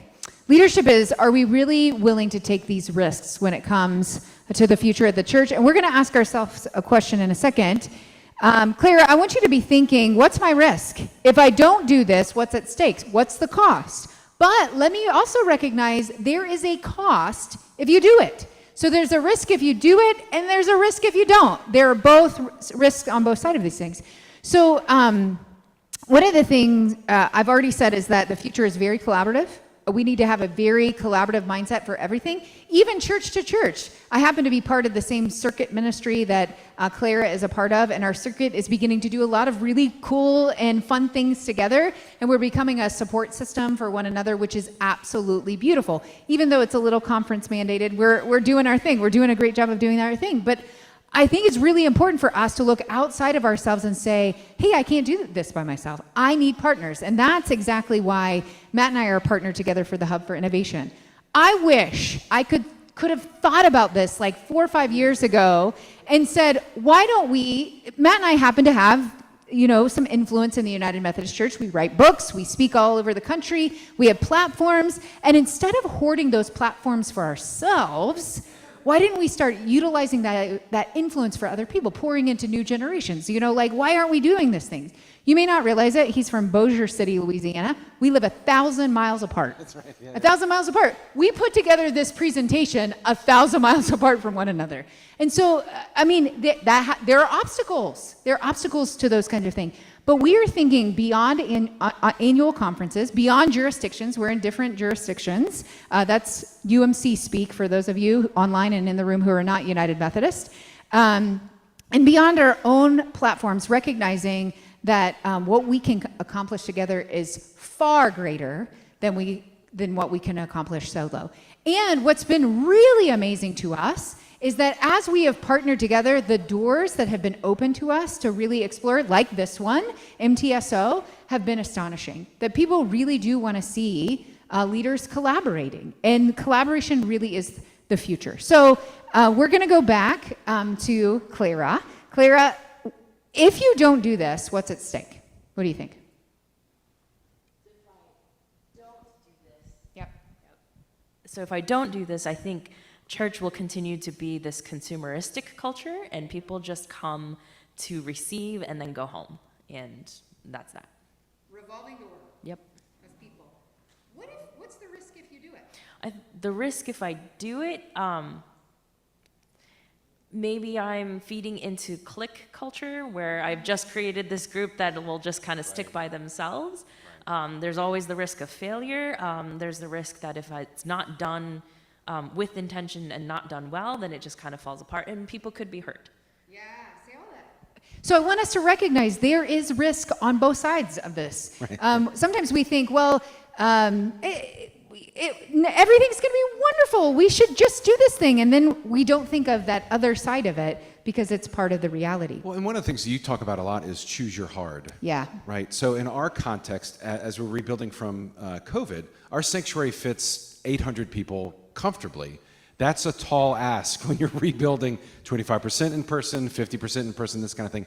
And we had 2 worship services, and we had to make a decision. So we consolidated our worship services, and that's what we were thinking about in terms of, okay, let's surround ourselves with a team, and let's do, if we didn't do that, there was a chance that our early service would have died over time. Right? It was our traditional service, and it was an older crowd, and if we did nothing, slowly but surely, there would not be. But inviting a congregation to consolidate worship into one worship service, that's a lot of coffee talk. Yeah. That's a lot of, so choose your heart. If we don't do this, this service may die. If we do it, 30% of our congregation is going to be angry because we're changing time, we're changing worship style. It's not that one is riskier than the other. Not doing something could be riskier than doing something, right? Anyway. Yeah. So we've got to adapt. Adaptability is going to be the name of the game in the future. And I know we're just going to take a hot second to talk about what leadership looked like during the pandemic, because we knew during the pandemic that adaptation was the name of the game.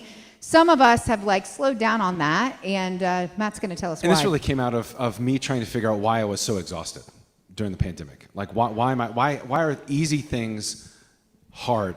Yeah, it's adaptive. You have all 3 of these things were happening all at once. 1, traumatic innovation. Everything's shut down. We don't know what to do. We have to figure this out, right? But we did things like parking lot church, and that's when we really invested in streaming and this kind of thing. But it was born out of trauma. And then we started noticing the second marathon was happening, and we call it existential exhaustion. People were exhausted because very simple things were taking 3 times as much energy. But it was also existential in the sense that people were asking very big questions. Do I want to stay in the same church? Do I want to stay in the same relationship? Do I want to stay in the same job? Do I want to stay in church? Yeah, do I want to stay in church, period, right? We culturally were turning a page all at the same time. But then that gave way and gave into nostalgic scarcity, which I call the third COVID marathon. Hey, pastor, when are we going to get back to fill in the blank? Or there's this temptation to invest in things that make us feel like it's 2019. Yeah. Right?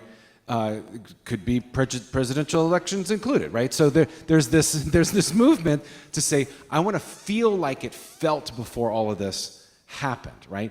And there's a real danger in investing in 2019, knowing that 2019 is not going to come back again, right?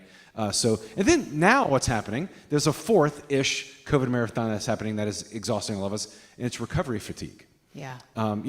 This effect, when a gallon of milk is $7.25, or it is in my neighborhood, that's going to affect things like mission trips and get what your resources are and we're paying for the financial recovery in COVID. So there are these marathons that are happening, and we have to dance on the floor that we're building. That's what adaptability means. Like we have to be, and if we have to do it slowly and intentionally, because if we don't, we're going to tweak an ankle and we're going to get hurt. We're going to hurt everyone around us. So we're building a floor on which we are dancing, and we saw this through these kind of marathons that we had to run during COVID. So I want to name right out loud what Matt just said, which is we're not asking you to do more. We are not asking you to do more. We are asking you actually to take a pause and get curious about what you're already doing and really ask some really deep questions. So that means all of you, and I know a lot of people do.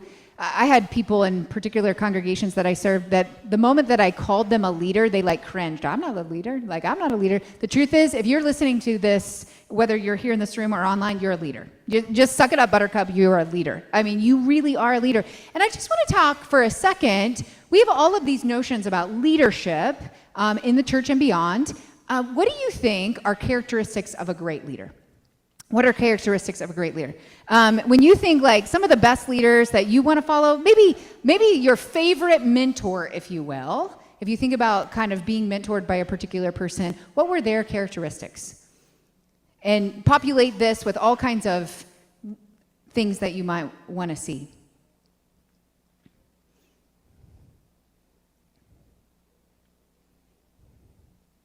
We got some really cool people in this room.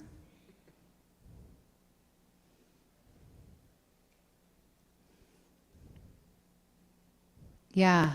Delegation of jobs with verbal support. Yeah. Creative, a good listener, empowering others, speak less, partnered, ability to identify need, slow to anger, a demonstration of grace. I think we've been burnt way too much by angry leaders. Empathy, decisiveness, servant, creative, humility. These are great. Strategic vision, trustworthy. Yeah. So one of the things I want to say right out loud, there's a book out there written by a guy named Tim Spiker called Leaders Worth Following. And in it, he was able to identify, he was surveying CEOs, people who work for CEOs across the country. And there were these top 10 characteristics that people who are leaders in these corporations are known for. Now, a lot of times when people think of what are the top 10, they think sometimes we think things like strategic and charismatic and know how to cast a vision and all those kinds of things. Bald. But I know. Okay. So, but these were the two that these two came to the surface. Inwardly sound and others focused. Inwardly sound. And this became to 77% of the best leaders across the country are these two things. Inwardly sound and others focused. This is in the business world. I'm not talking about church world here, friends. I'm talking about the business world. Inwardly sound and others focused. And as we can see, this list is majority a description of inwardly sound and others focused.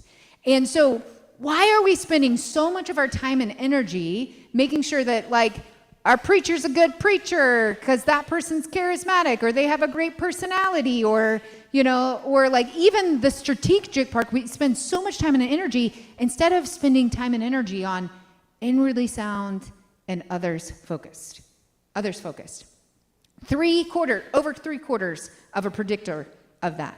So begin asking yourself, what's my role? Does my leadership style actually fit the risk? Does it fit the opportunity that I'm trying to do? And if it doesn't, don't kid yourself. Tell yourself the truth about yourself. You might not be the right leader for the job. You need to pass that baton. Does your leadership style actually fit? Tell yourself the truth about yourself. And there's such a pressure as clergy that we have to be the experts of everything, right?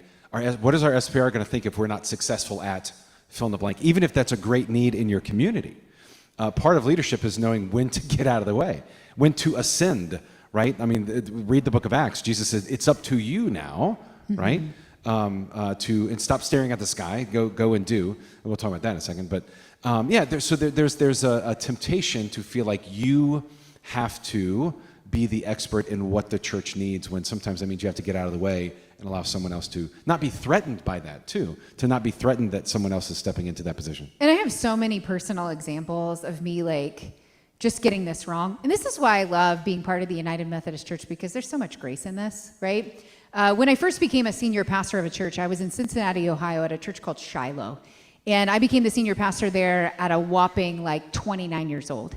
And I can remember I wanted to form this caring and this care ministry, and I had a couple of people that had raised their hand and they really wanted to be part of the care ministry.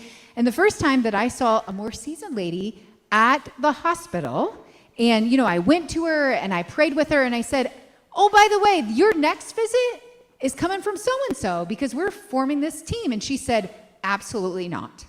They will not be coming to see me." I mean, she was adamant that that is the pastor's job. Well, at that moment, first time being senior pastor, I was like, I guess it is my job to do that. And I made a very critical error. Not only making myself the primary caregiver, and don't get me wrong, I actually like to care for human beings. Like, care is a part of my makeup. But what I know is I can't do it all. I'm just one human being. And so not only did I like get afraid, I was scared out of my mind of this woman. Not only did she scare me, but I disempowered this couple who felt a call into caring for the people in my congregation. And they really didn't ever fulfill that call. Now fast forward 15 years later, here I am, and I'm in a new context. I keep bragging about Mike Pratt, but Mike Pratt raised his hand and said, "I actually want to be the care pastor at the church." Sold, right? Like sold. And again, like, not only is Mike caring for people in the church, but he has empowered an entire team of laity. They are asking people everywhere, who needs cared for? I'll take another person. Like, it's just absolutely amazing the kind of care that they want to share with the entire congregation. It was a lesson that took me 15 stinking years to learn. 15 stinking years to actually learn that lesson. So I just want to encourage us about that. We got plenty of time. Just kidding. So we got to adapt. And adapting means letting go of excuses, looking for solutions and not excuses. So we want to talk about a couple of things. You can talk about these couple of things. I put that on the screen because I think it piggybacked on what you were saying. Yeah. There's a great book by Liz Wiseman called Multipliers, and it's really accessible, and I think it's really, really helpful. Multipliers don't see the world where just a few people deserve to do the thinking, right? Or the doing, right? So there is a moment in terms of leadership of getting out of the way and allowing genuine input from others and from a different perspective. Yes, and we absolutely know that what we have done in the past, again, I would encourage us always to honor the past. Too often we look at the past and we're like, we're not doing that anymore. But to honor the past, but also to recognize what worked before isn't going to work anymore. There are just so many things that worked before aren't going to work anymore. And so what do we do with that? And how do we help people move forward together? We can't go back to the way that things used to be, but we can go back to certain things like community and relationship and collaboration and empowering and equipping others. So some of what we want to ask right out loud, when we think about all the things that we're passionate about in the room, why aren't we doing it already? You online, why aren't you doing it already? Why isn't this thing that's kind of like erupting in you, why haven't you moved forward? And so we're asking the question, what's holding you back? Now this time, we'll talk to you about what's holding you back, but this time I want you, those online and in the room, I want you to talk about what is holding you back. It could be real stuff like, my senior pastor's a jerk and that person's holding me back. So whatever it might be, like, he looked straight at Justin. That's hilarious. Yeah, well. Well, I got a conversation to have in the room, but anyhow. Yes.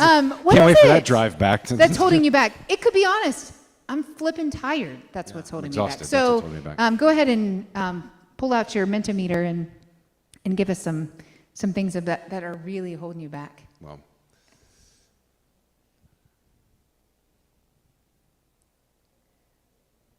it's not a Mentimeter question. Oh, it's not? Oh, just a dag it. title. It's just a question. We'll have to do this analog. So, what about you in the room? Yeah, dadgummit. Anyhow, like, when Waiting you for think responses. No one cares about this question. There is zero you're responses. like, oh, it's just thumbs up. Okay, Clara. So I know me personally, what holds me back most of the times is that I'm a perfectionist. So if I don't think that I can do it perfectly, there's a lot of hesitation there. So, oh my gosh, I'm so thankful you said that. I'm so thankful. We've been taught presentation, perfection, and not prototype. Yeah, good. Yeah, prototype is what we're doing here. We're prototyping this thing. Because if we have a prototype, it can be small. It can be 3 people. It can be small. It's not a huge risk. We're not investing $10,000 in it, and the church council getting all in a bind because like we just wasted $10,000. We start small and we prototype, and we put it out there, and we see what works and what doesn't work, and then we keep tweaking it. But if we think we got to be all presentable and it's got to be perfect and we've got to have it all thought out, number one, usually it's centered around us, and we're not flexible to let that thing have a life of its own. Yeah. What else holding you back in the room? Real life things. You can, in the chat, you can put what's holding you back. Spread too thin. Say that. Yeah, spread too thin. Yeah, spread too thin. What else?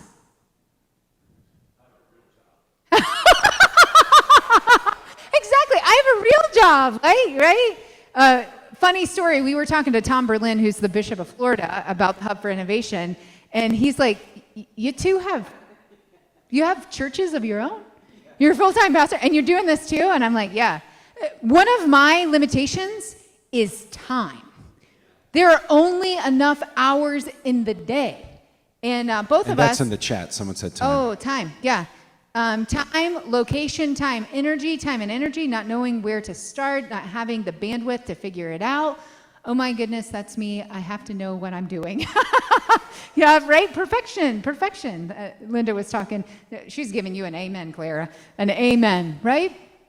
Yeah, and I think some of the things, because when we think about what's holding you back, we often think about stuff like money, committee, permission. But sometimes I am holding myself back. Yeah. Maybe there's a fear of failure. Maybe there is, I'm exhausted. And it's not so much perfection, but I don't want to fail massively in front of people, right? And all of the right things might be there. It might not be the right time for me to move forward. Honestly, having the mindset that something is a prototype versus a presentation changed everything for me. Super helpful. Changed everything for me because, I mean, I grew up, I was steeped in a place, with huge resources and a massive place at like Ginghamsburg where it better be a presentation. You better know exactly what you're going to do. You better know who you're going to, because we're not going to invest all that money and resource and time if you don't have it all figured out. And then suddenly I realized COVID really helped with this. We got to start small. We got to be willing to take many risks, many meaning like small risks, in order to really get to that thing and what it's going to be. Because if we don't take those small risks, we'll never get to the place of opportunity. I'm a huge fan of learning from other human beings. Both Matt and I have had incredible opportunities to work with the Texas Methodist Foundation and the Wesleyan Impact Partners. The foundation is kind of the local expression, and what the Impact Partners is kind the large national expression. So, as we've had these opportunities, right now I'm working with a group of 14 entrepreneurial women from across the country, coast to coast. And the kinds of things that they're doing are just amazing. One woman in particular, she has basically a food truck ministry that she goes place to place and serves about 200 people who happen to find themselves without a home.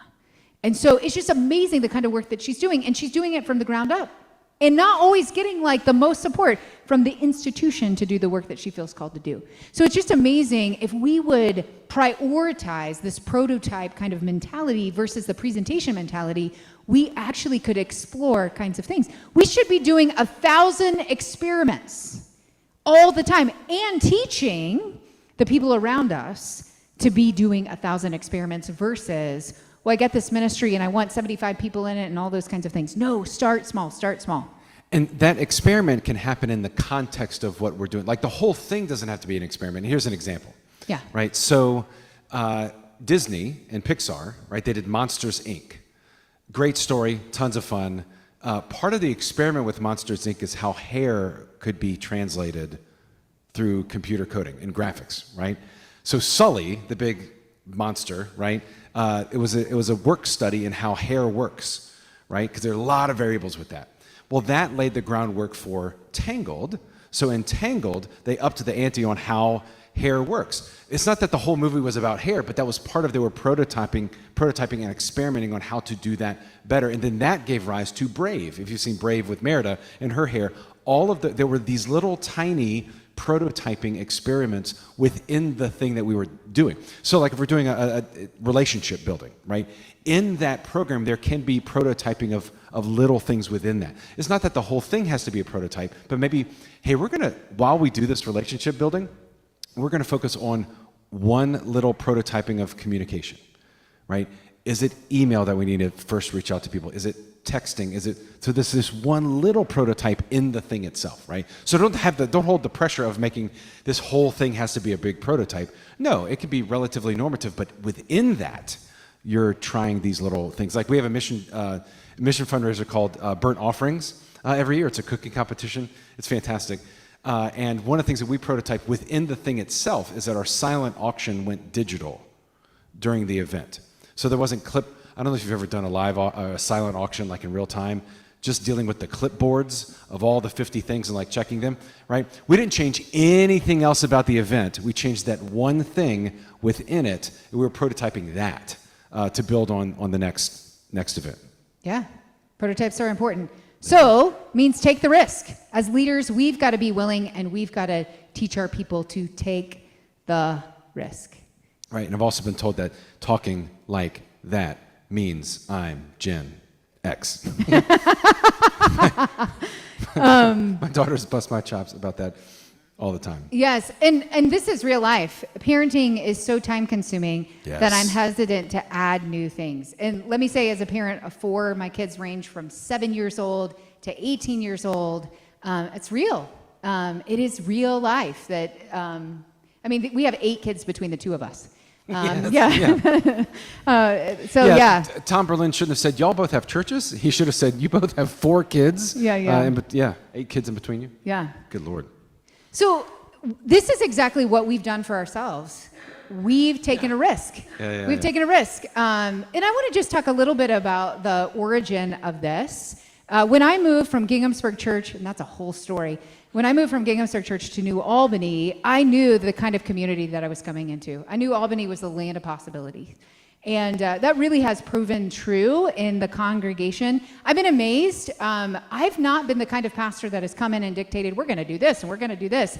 Actually, more than anything, I've given people permission to do what they already wanted to do.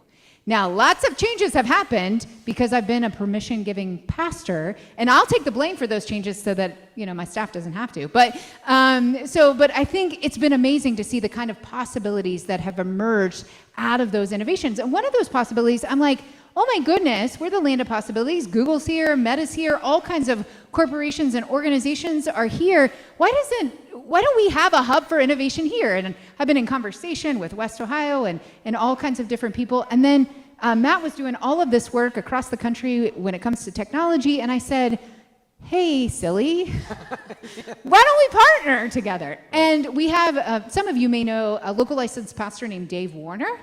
Dave is at Engage Newark. Engage Newark, currently in this moment, is a new church start that we inherited because of disaffiliation at New Albany. And so we are partnered, the three of us together. And actually, April Casperson, him here at MTSO, has been an incredible partner to help us really think through some of the logistics of what it means to be the hub for innovation.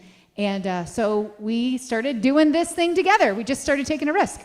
Yeah, and I mean, just in real time, what we're asking you to do, we have done, right? So curiosity, right? One of the first questions we asked is, what's missing, right? What do you want to see more of? And for me, that journey was, how do we look at technology not as something that's adversary, an adversary? How do we adopt that? What do we do with that? Let's play with that.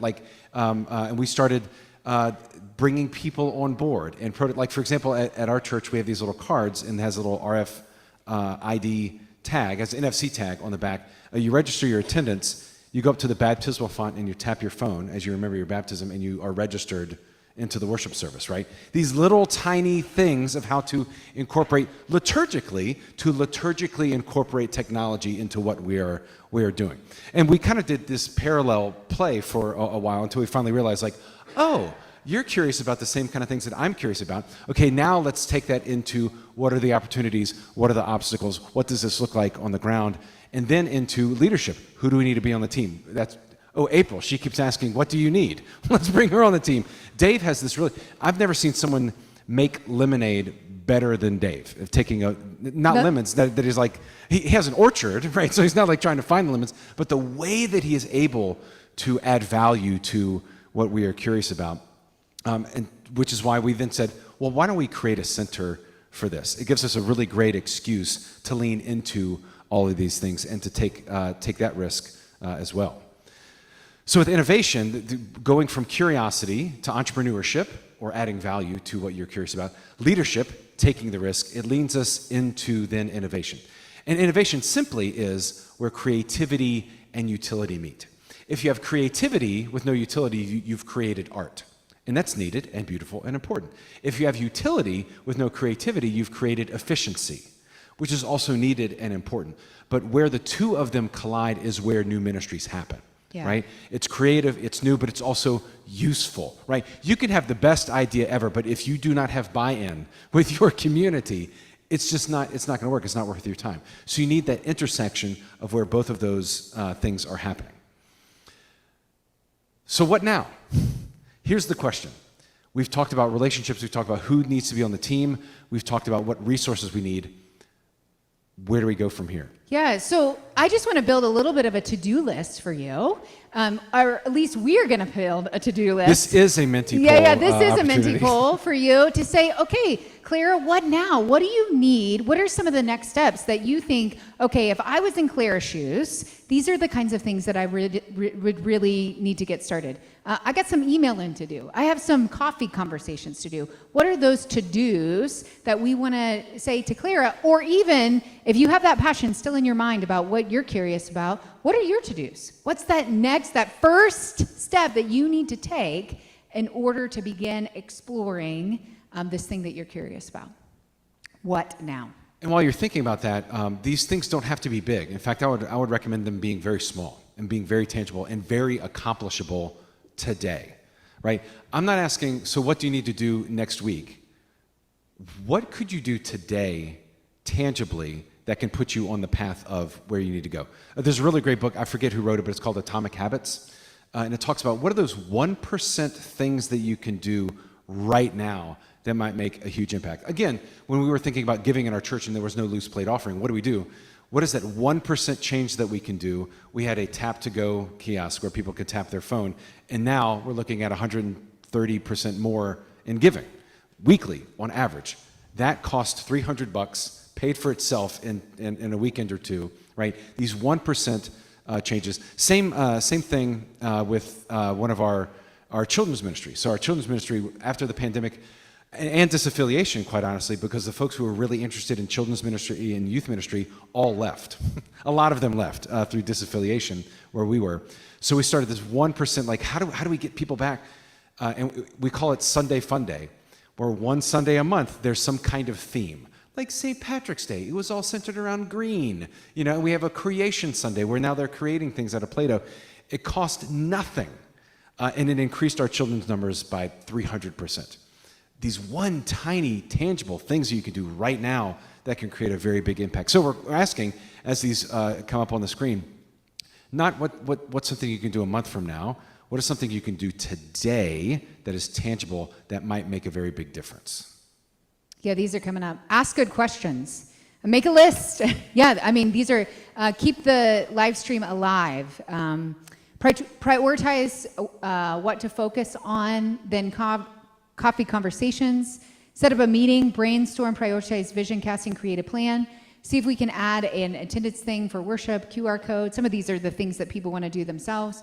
Work on a to-do list based on quick wins today. A backlog of these has piled up because of slow wins. Yep. Let's say, Katie said, ironically, I'm living an example of this. We have a robin that is, we are really trying to build a nest on our porch. I keep tearing it down, and the robin keeps coming back. So often, I think we try to be the robin, to rebuild in a world in the wrong place instead of taking the risk to try something new. Katie, that is so true. And when you were, Katie, the other thing as a parent, one of the things I've done over the years, I have all of these like life goals, you know, hashtag life goals. And I keep a list, a running list of the things that I feel like God is calling me to do. One of those was to work with a group of women, particularly female leaders who were entrepreneurs. And this has been a dream of mine, an idea of mine for the last it's 5 or 6 years. And it's just now that I'm actually doing that thing. So, and I want to say part of that is because my kids are at a different age stage than they used to be. So I think it's really good to have a place where you put these God ideas that God is like erupting in your head and your heart, and don't think like they all have to be done just right now, but there's going to come a time and season where those are going to be fulfilled. And we'll talk about one of those in a minute. Yeah, and same with me. Back in 2016, earlier than that, like 2013 or whatever, I went to it was called Games for Change. It was a conference in Manhattan, gamesforchange.org, which is a nonprofit organization that uses online gaming for social justice education. Fantastic. It's really cool. For example, they have a game called Border Crossing where you can either play as a coyote trying to sneak someone into the United States, or you can play as a Border Patrol agent trying to keep them out. And it's a means of educating of what that means. So I went, what's missing in the church? I came to this thing like, this is missing. We need to gamify our theology. Like, this would be incredible. And that got me thinking about what other technological things have been missing. So we had this idea of, it's called prevenient technology, because it houses the kind of technology you didn't know you needed. Yeah. Right? That's why that happens. And we have this, and this took years, right? But we have this working prototype of a video game called Circuit Rider, and it looks like Oregon Trail.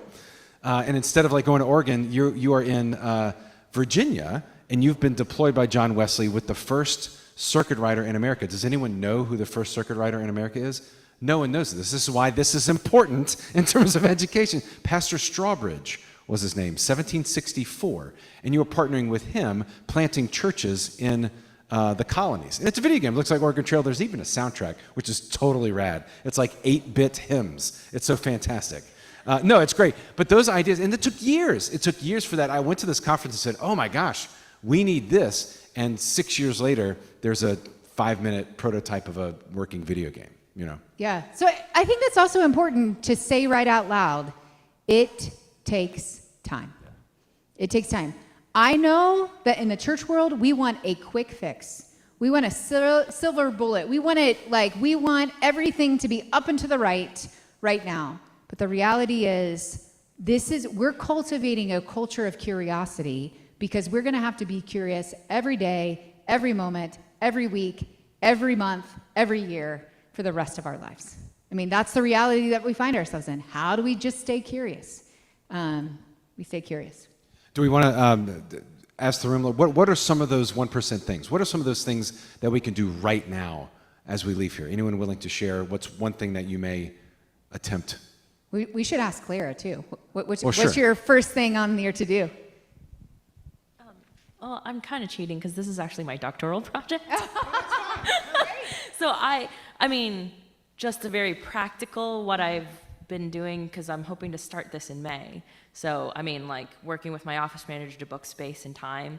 I sat down with our colleague to come up with a list of who might be the first people to prototype this meeting. The next step will be to email them, and then part of my doctoral project is I need to get their signatures on informed consent. But I mean, some very practical things to set up so that. Yeah, and never apologize piggybacking on what you're already doing. Like you don't have to out of nothing ex nihilo, right? Our technology, right? Yeah, fantastic. Others, Anyone to else? do that you feel like I can do this right now, coming out of this. And those of you participating online, you've got something that you feel like the next thing I need to do is this. Lindsay? I love this tap and go kiosk. I want to get that going. We can fix that Yes. today. I can tell you how to do that. And also the silent auctions going digital. We have a couple coming up. We do. We can have somebody monitoring that and going to, I love that idea. Yeah. Good idea. Yeah. Sounds like I need to be on staff in New Albany. That's great. Those are good.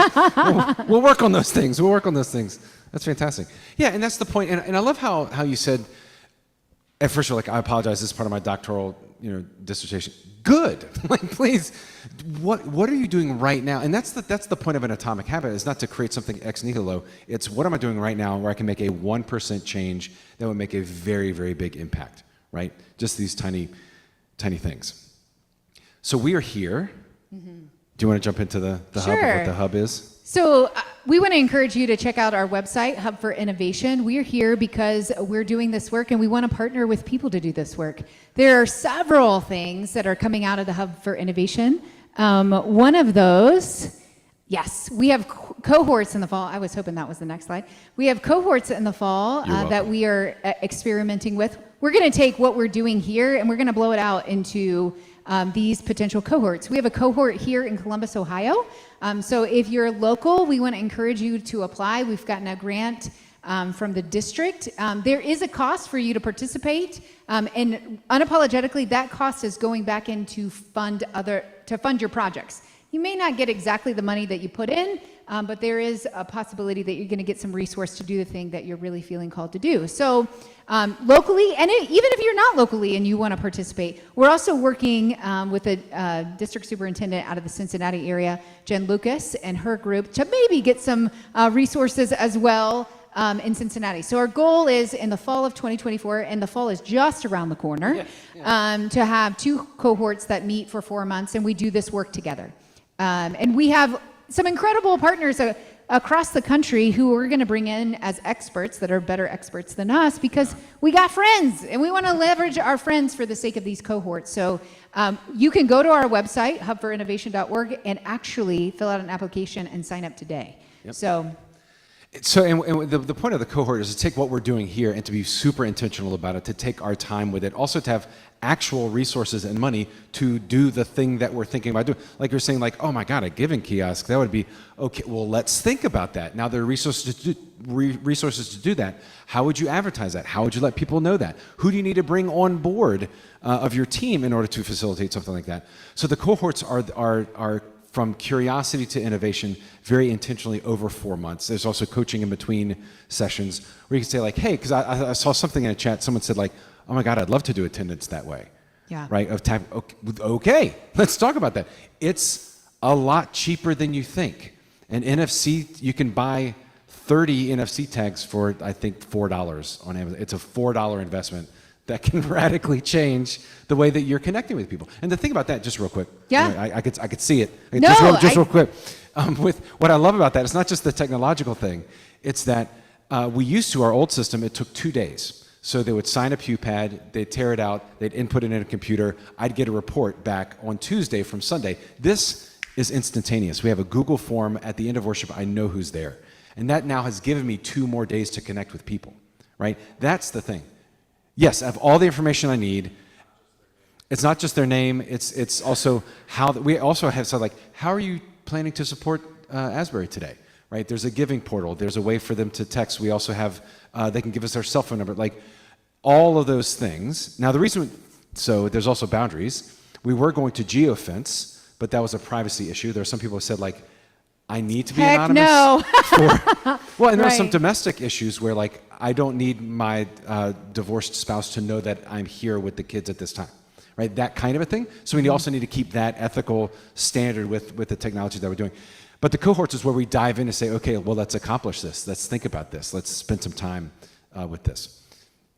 Not only that, Yeah. So but this wait, is, there's more. Yeah, this is one of those things that I want to talk to Katie about. I have been dreaming of having a podcast for 5 or 6 years. Way back when. I love podcasting. I listen to a lot of podcasts. I love podcasting. And I've never wanted to do a podcast all by myself. How boring, just my voice. So I've been looking for the right partner to do a podcast with. And so when we were thinking about the Hub for Innovation and we started dreaming about, well, what if we had a podcast? And then we said, what are we going to do? So this first season of the podcast, which by the way drops today, begins today, is called Keep Curious. It's called Keep Curious. Shocker, right? Shocker. We're in the sandbox. That's our podcast because we want to give people permission to play. We want to give people permission to play. Unapologetically, we're not here to create a bunch of new innovations, but we are here to create a bunch of new innovators. You see the difference? Not innovations, but innovators. Because I mean, having a video game to play about confirmation and learning John Wesley, like, that would be cool. Yeah. There's some other app ideas. Yeah, but yeah. the point is to create innovators, for you to then go out and do innovative work, not to create things. Right. And it's not that we won't create things along the way, obviously, like a Hub for Innovation or a podcast or a video game or those kinds of things. But really, our calling in this season of our life is to pour into you, is to pour into other people so that we can help people go further faster. Yeah, so what's next? what are we exploring? So today, like, you can sign up for a cohort today. A podcast also drops today. But soon, we're going to be speaking at Duke Divinity, doing another, working at their pastor's convocation. We'd love to see you there. That's a cool thing in October. Also meeting with the Holston Conference, and they're extending the table. Also talking with them about the same kind of work. So we will be sharing this in other places, in other spaces with a lot of folks. Mm-hmm. I think it's also important to know that we're exploring this as an alternative form of field education.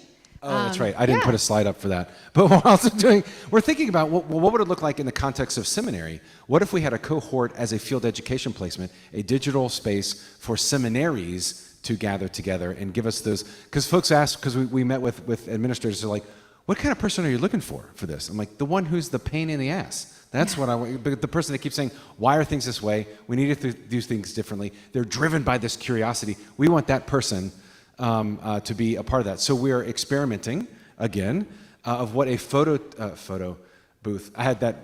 That's a whole other thing. I'm looking at, I'd love for General Conference for us to have a hologram. It's called proto.com, where it's a hologram. You're in a box, and like how that might affect preaching in the future. Because if you follow, we don't have time. But It's Howie Mandel's It's deal. Howie Mandel's thing. It's so cool. Yeah. It's so cool. But if you follow the trajectory, same time, same place, different time, different place, same time, what's next? Same place, different time. Yeah. That's the trajectory, and that's part of what they're doing, is that you can build an avatar hologram of yourself, and I can record something, and then through AI, we can have a conversation, and neither of us are conversating at the same time. Anyways, that's a whole nother, you asked, like, what are we thinking about? That's what we're thinking about. That's what I'm thinking about. I forgot what I was doing. I know. We're asking Holograms. questions. You were talking about field education placement, and then we went, That's good. You went rogue. Shocker. I did. I totally went rogue. No, field education, because there are some things that, oh my God, I really wish that I would have learned in field education Say that. placement. And giving, again, the stakes are so high. Yeah. Giving, especially students, permission to fail forward. Yep. And to really dream forward in what the church looks like. Instead of, I don't know, are there any field one of my field education placements was basically managing the copier in a small rural church, and it was great. I was hired to do a thing for them on staff. This isn't that. This is us learning from you and giving you space to fail and move forward, right? We don't need staff at the Hub for Innovation. That's not why we want to do a field education placement, but to really lean into what that can be moving forward with our How can we seminaries. infuse this next generation of clergy and leaders with curiosity? What if they started there? What if they started there? So now we're going into this time. We don't have a lot of time, but time to ask us anything. Do you have questions? We did this at Explo, and it was fascinating. Oh, can I tell my favorite moment? Sure. Are you okay?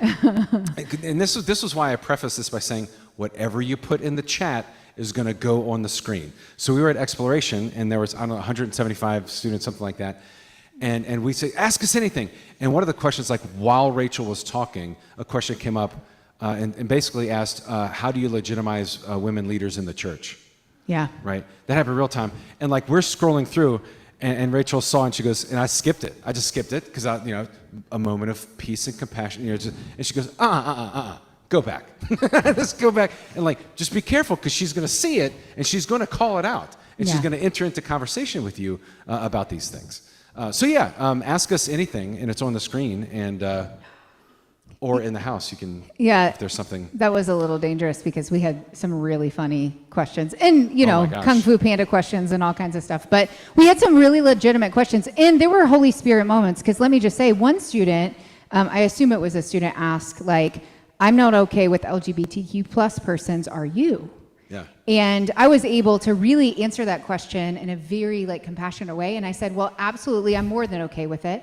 And let me talk to you, because if I was your pastor, this is how I'd want to talk to you about this kind of thing. So creating really safe space for people to ask questions. Now, can those questions sometimes be harmful to others in the space? Absolutely. But I think it's on us as leaders to cultivate a culture of curiosity where people are asking the hard questions because they're already thinking them.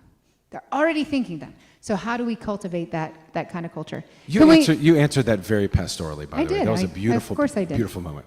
Yeah. I didn't. No, you did not. Yeah, I'm not cool with LGBTQ. And I was like, what makes you think they're cool with you? Why is the general assumption is that, no, it's like, I will never go to an LGBTQ wedding. I'm like, what makes you think you're going to be invited? That's it's a bold assumption, man.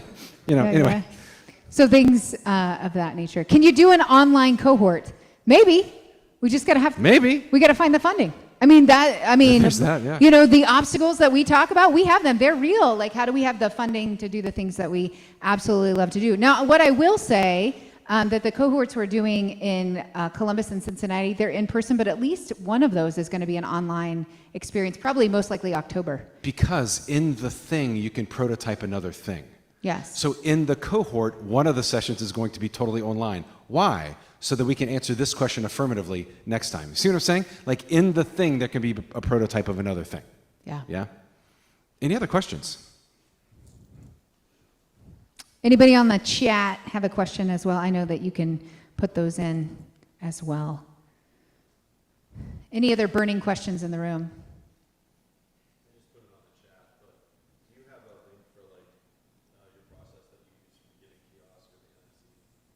Oh. Say more. What do you mean by process for how to do that? Just the way that you did that.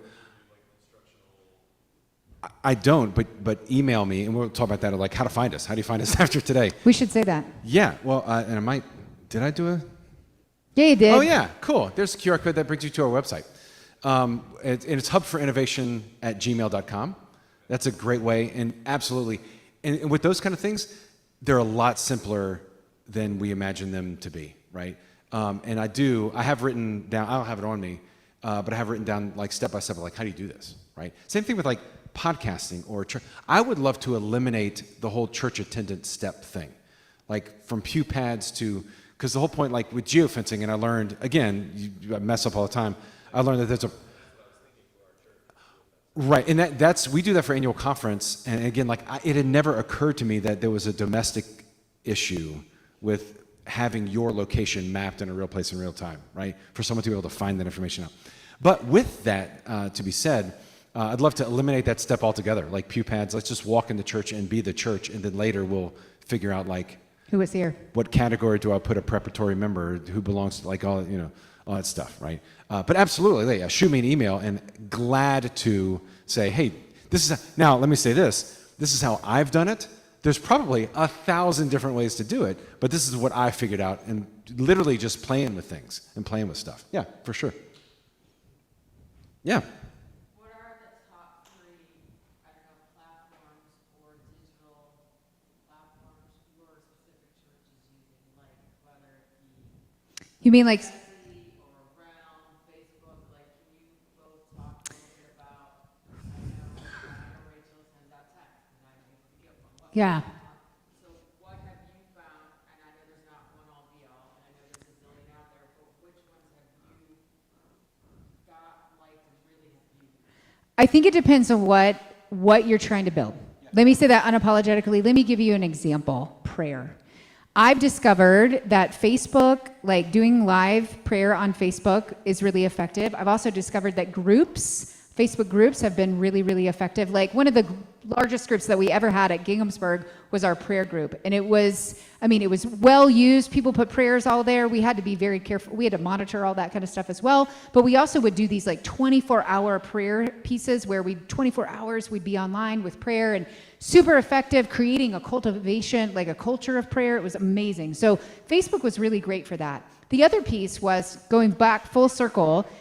When we got a grant from the Texas Methodist Foundation to do some new technology stuff, I had stuff that I wanted to do. For example, I'd love to develop an app that really helped connected real people to real people. Think like, like Tinder, swipe left, that kind of thing. I know that's a little weird, but how do we get real life people connected to real life people in discipling relationships through an app? What would that look like? My team was not passionate about that. So what they were more passionate about was actually exploring the metaverse through Oculuses. So I was like, okay, you win, you're gonna be doing this work. So we were able to get like 8 Oculuses, and we began exploring creating prayer rooms in the metaverse. And that was super effective in reaching people who would never otherwise even talk about prayer. So I think it really does depend on the platform. For example, we have a technology intern that just happens to be my son, who's 15 years old, who has his own YouTube channel, The Topher Show. And so Topher was like, we don't even have a presence on TikTok. What is this about? So our 15-year-old is actually cultivating our presence on TikTok, like a 15-year-old. I just keep like wearing it out.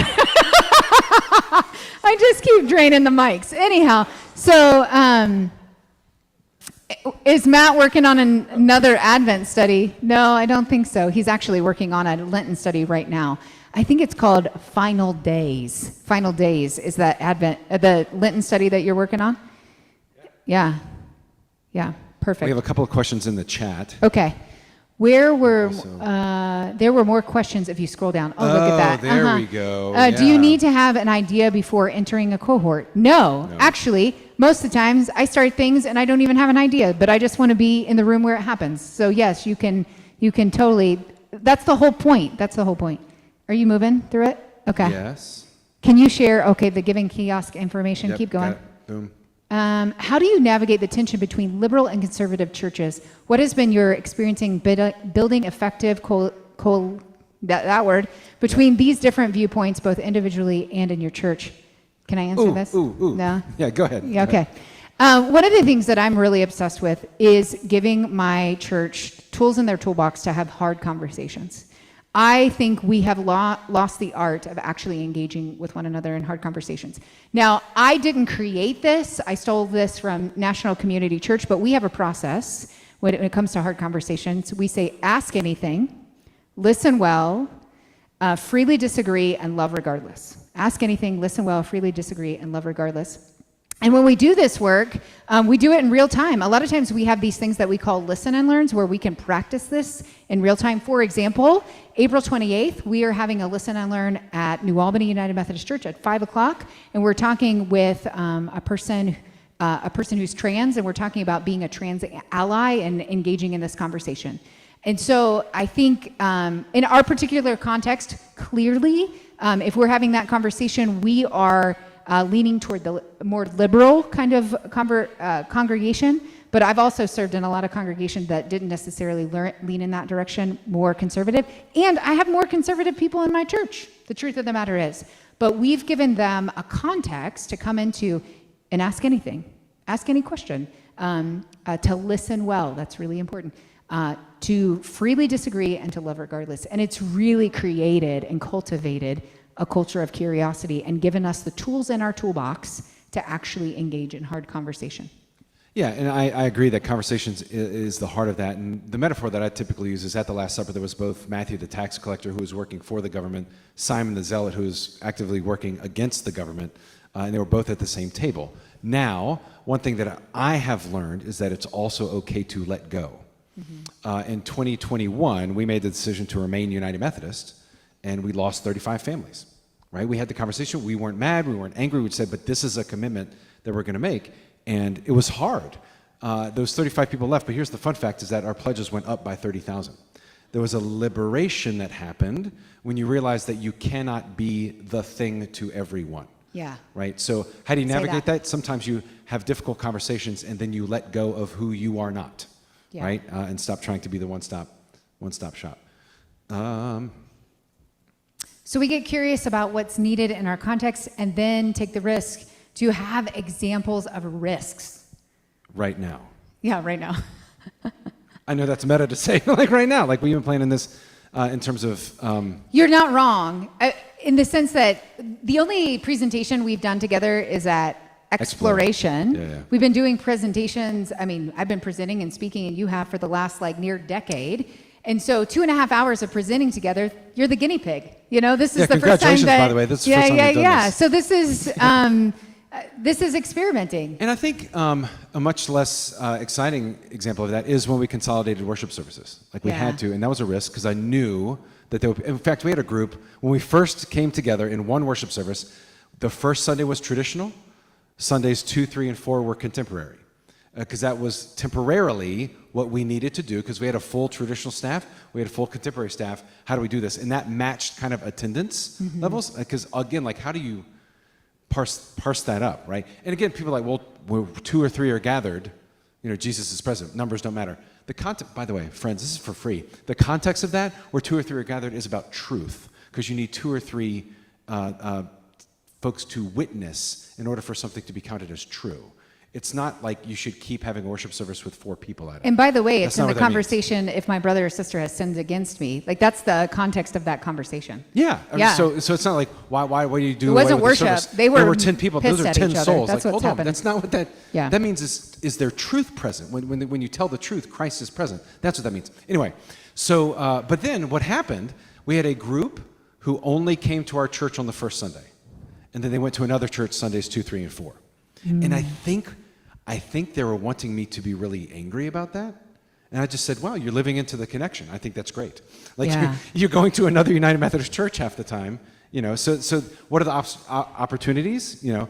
And now, and I love this just kind of, I put the little badge right here. The church they were going to also consolidated worship services, so they're all now back at Asbury.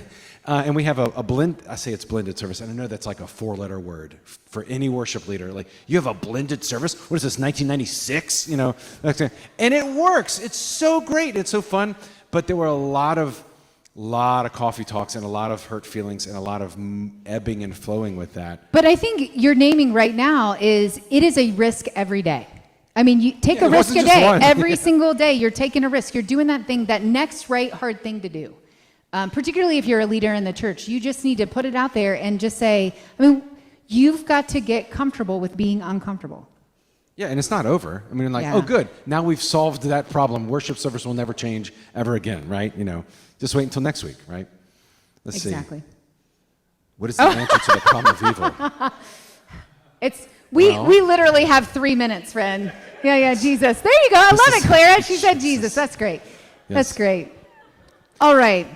We should. I really want to answer that question. We should totally wrap this up. It's like I think number that's 3 the on the last commissioning question. paperwork. That's why someone asked it. It's the ordination paperwork. Yeah. They're like, I need an answer from these 2. Oh, we probably need to move on. All right, that's what we're moving on that. to. And that's the last one, right? I think so. That's it. So again, I just want to reiterate this. Ta-da. Risk and keep risking. Fail forward. This is permission to play. This is about experiment, not excellence. experience, innovation happens when we stay curious, when we keep curious. Like all of this happens because we're not like this, we're like this. We're very open-handed. All right, April. Yeah, thank you for your time. Will I wear it out? Just here to say thank you. It is so good to have you on campus. Thank you for building what you are building, and we are excited about continuing to partner with you. For those who are in person, we do have lunch available up the hill, offered by Seminary Hill Farm. For those online, I've been talking with you online, and it's been great to see your screenshots. So thank you both. Have a great day. Peace be with you. Thanks, friends. Bye.